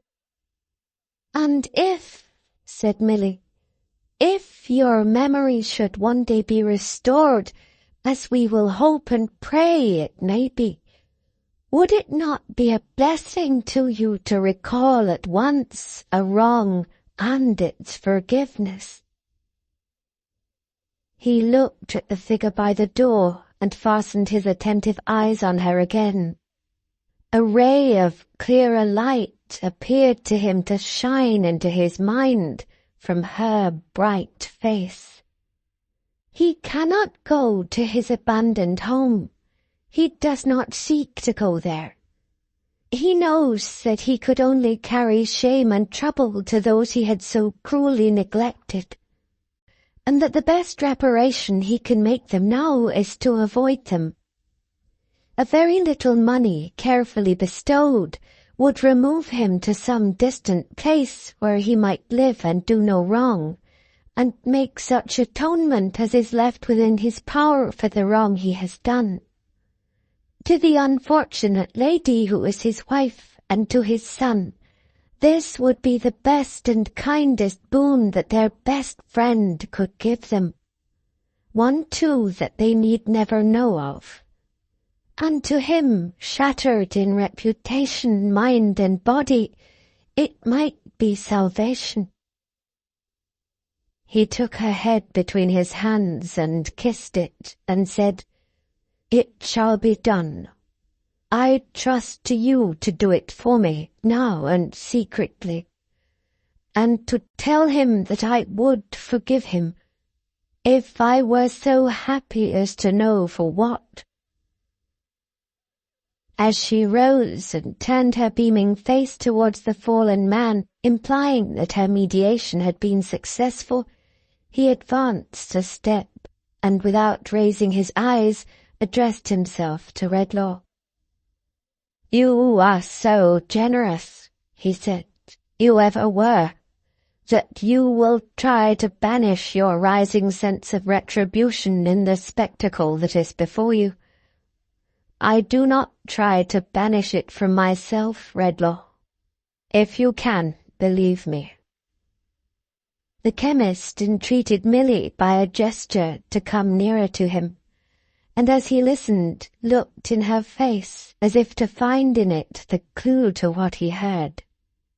"I am too decayed a wretch to make professions. I recollect my own career too well to array any such before you. But from the day on which I made my first step downward in dealing falsely by you, I have gone down with a certain steady doomed progression. That I say." Redlaw, keeping her close at his side, turned his face towards the speaker, and there was sorrow in it. Something like mournful recognition, too. I might have been another man, my life might have been another life, if I had avoided that first fatal step. I don't know that it would have been. I claim nothing for the possibility. Your sister is at rest, and better than she could have been with me, if I had continued even what you thought me, even what I once supposed myself to be. Redlaw made a hasty motion with his hand, as if he would have put that subject on one side. I speak, the other went on, like a man taken from the grave. I should have made my own grave last night, had it not been for this blessed hand. "Oh, dear, he likes me too," sobbed Milly under her breath. "That's another—" "I could not have put myself in your way last night even for bread. But today my recollection of what has been is so strongly stirred, and is presented to me, I don't know how, so vividly, that I have dared to come at her suggestion, and to take your bounty, and to thank you for it, and to beg you, Redlaw, in your dying hour, to be as merciful to me in your thoughts as you are in your deeds." He turned towards the door, and stopped a moment on his way forth. "I hope my son may interest you for his mother's sake. I hope he may deserve to do so. Unless my life should be preserved a long time, and I should know that I have not misused your aid, I shall never look upon him more." Going out, he raised his eyes to Redlaw for the first time. Redlaw, whose steadfast gaze was fixed upon him, dreamily held out his hand. He returned and touched it, little more, with both his own, and bending down his head, went slowly out.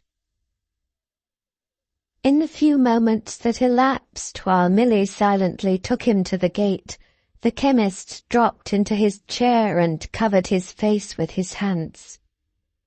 Seeing him thus, when she came back, accompanied by her husband and his father, who were both greatly concerned for him, she avoided disturbing him, or permitting him to be disturbed, and kneeled down near the chair to put some warm clothing on the boy.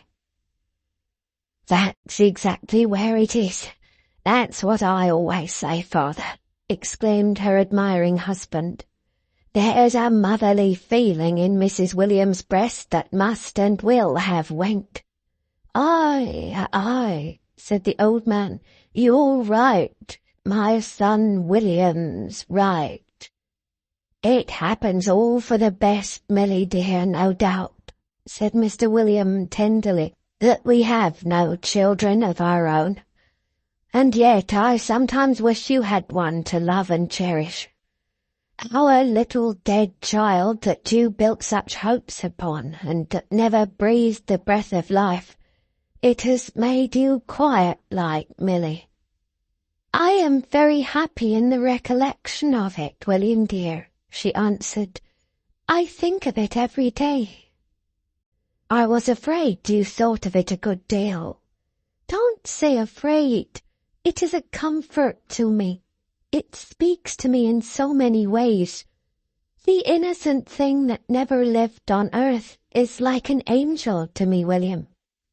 "You are like an angel to father and me," said Mr. William softly. "I know that." "When I think of all those hopes I built upon it, and the many times I sat and pictured to myself the little smiling face upon my bosom that never lay there, and the sweet eyes turned up to mine that never opened to the light," said Milly, "I can feel a greater tenderness, I think, for all the disappointed hopes in which there is no harm. When I see a beautiful child in its fond mother's arms, I love it all the better, thinking that my child might have been like that, and might have made my heart as proud and happy." Redlaw raised his head and looked towards her. All through life it seems by me, she continued, to tell me something.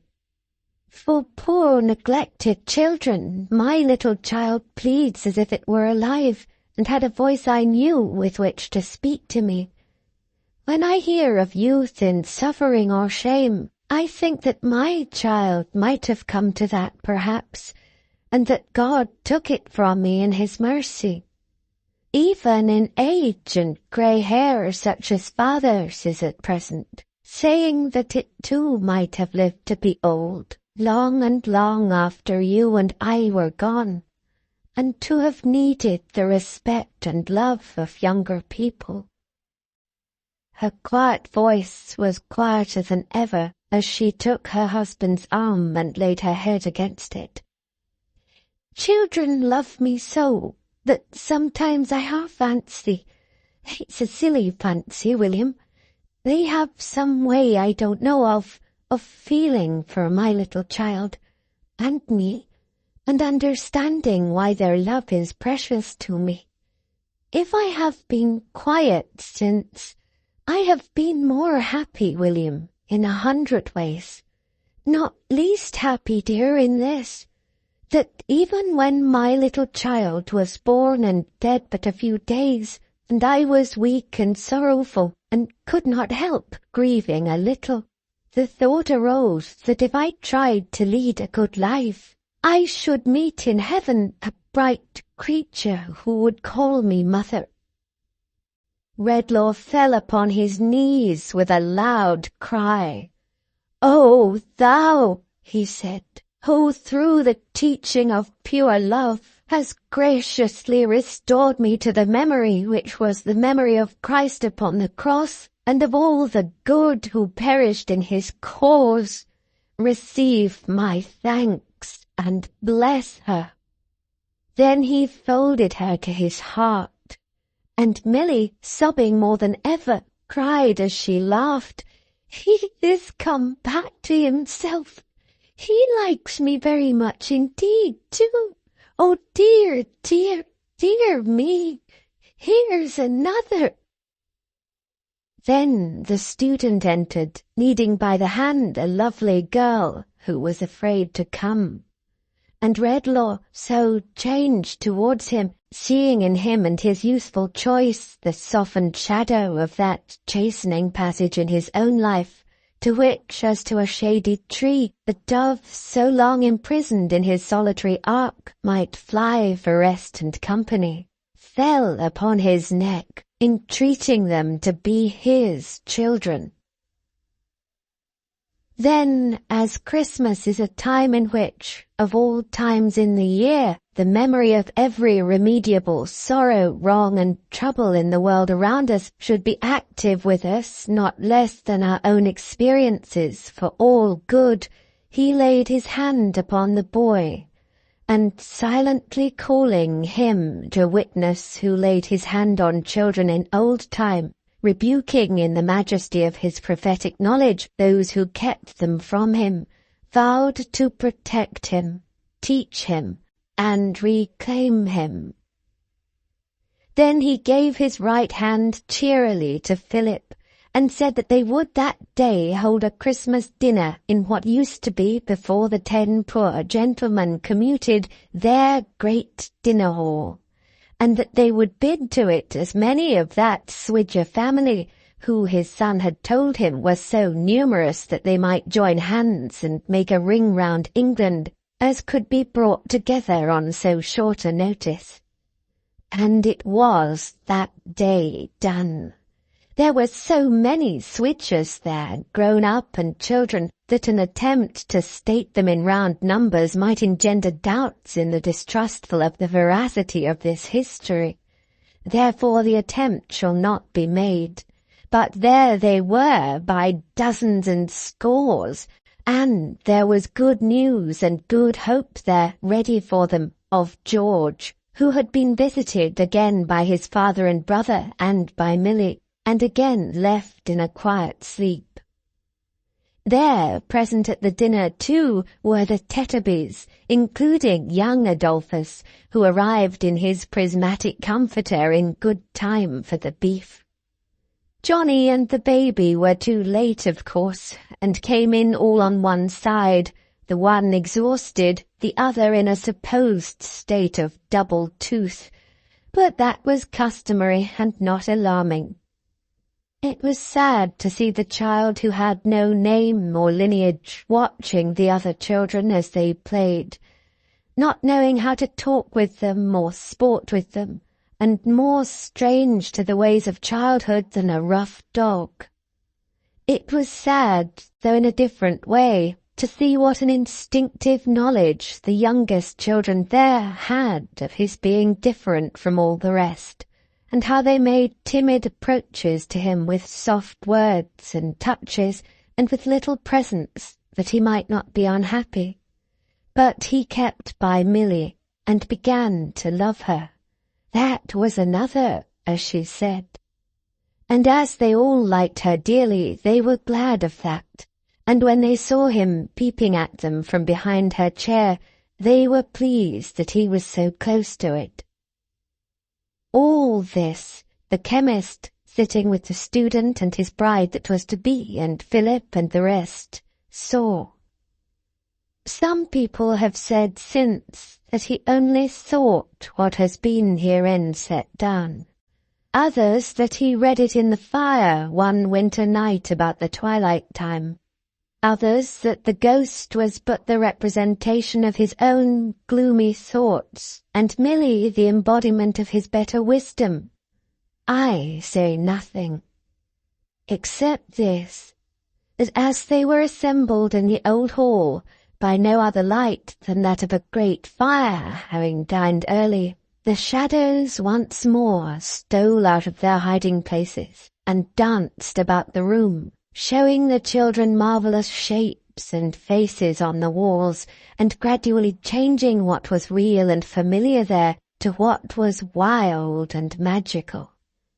But that there was one thing in the hall to which the eyes of Redlaw, and of Milly and her husband, and of the old man, and of the student and his bride that was to be, were often turned, which the shadows did not obscure or change. Deepened in its gravity by the firelight, and gazing from the darkness of the panelled wall like life, the sedate face in the portrait with the beard and ruff looked down at them from under its verdant wreath of holly as they looked up at it, and clear and plain below, as if a voice had uttered them, were the words, "Lord, keep my memory green." The end. Thank you very much for watching. Please don't forget to subscribe our channel for more stories.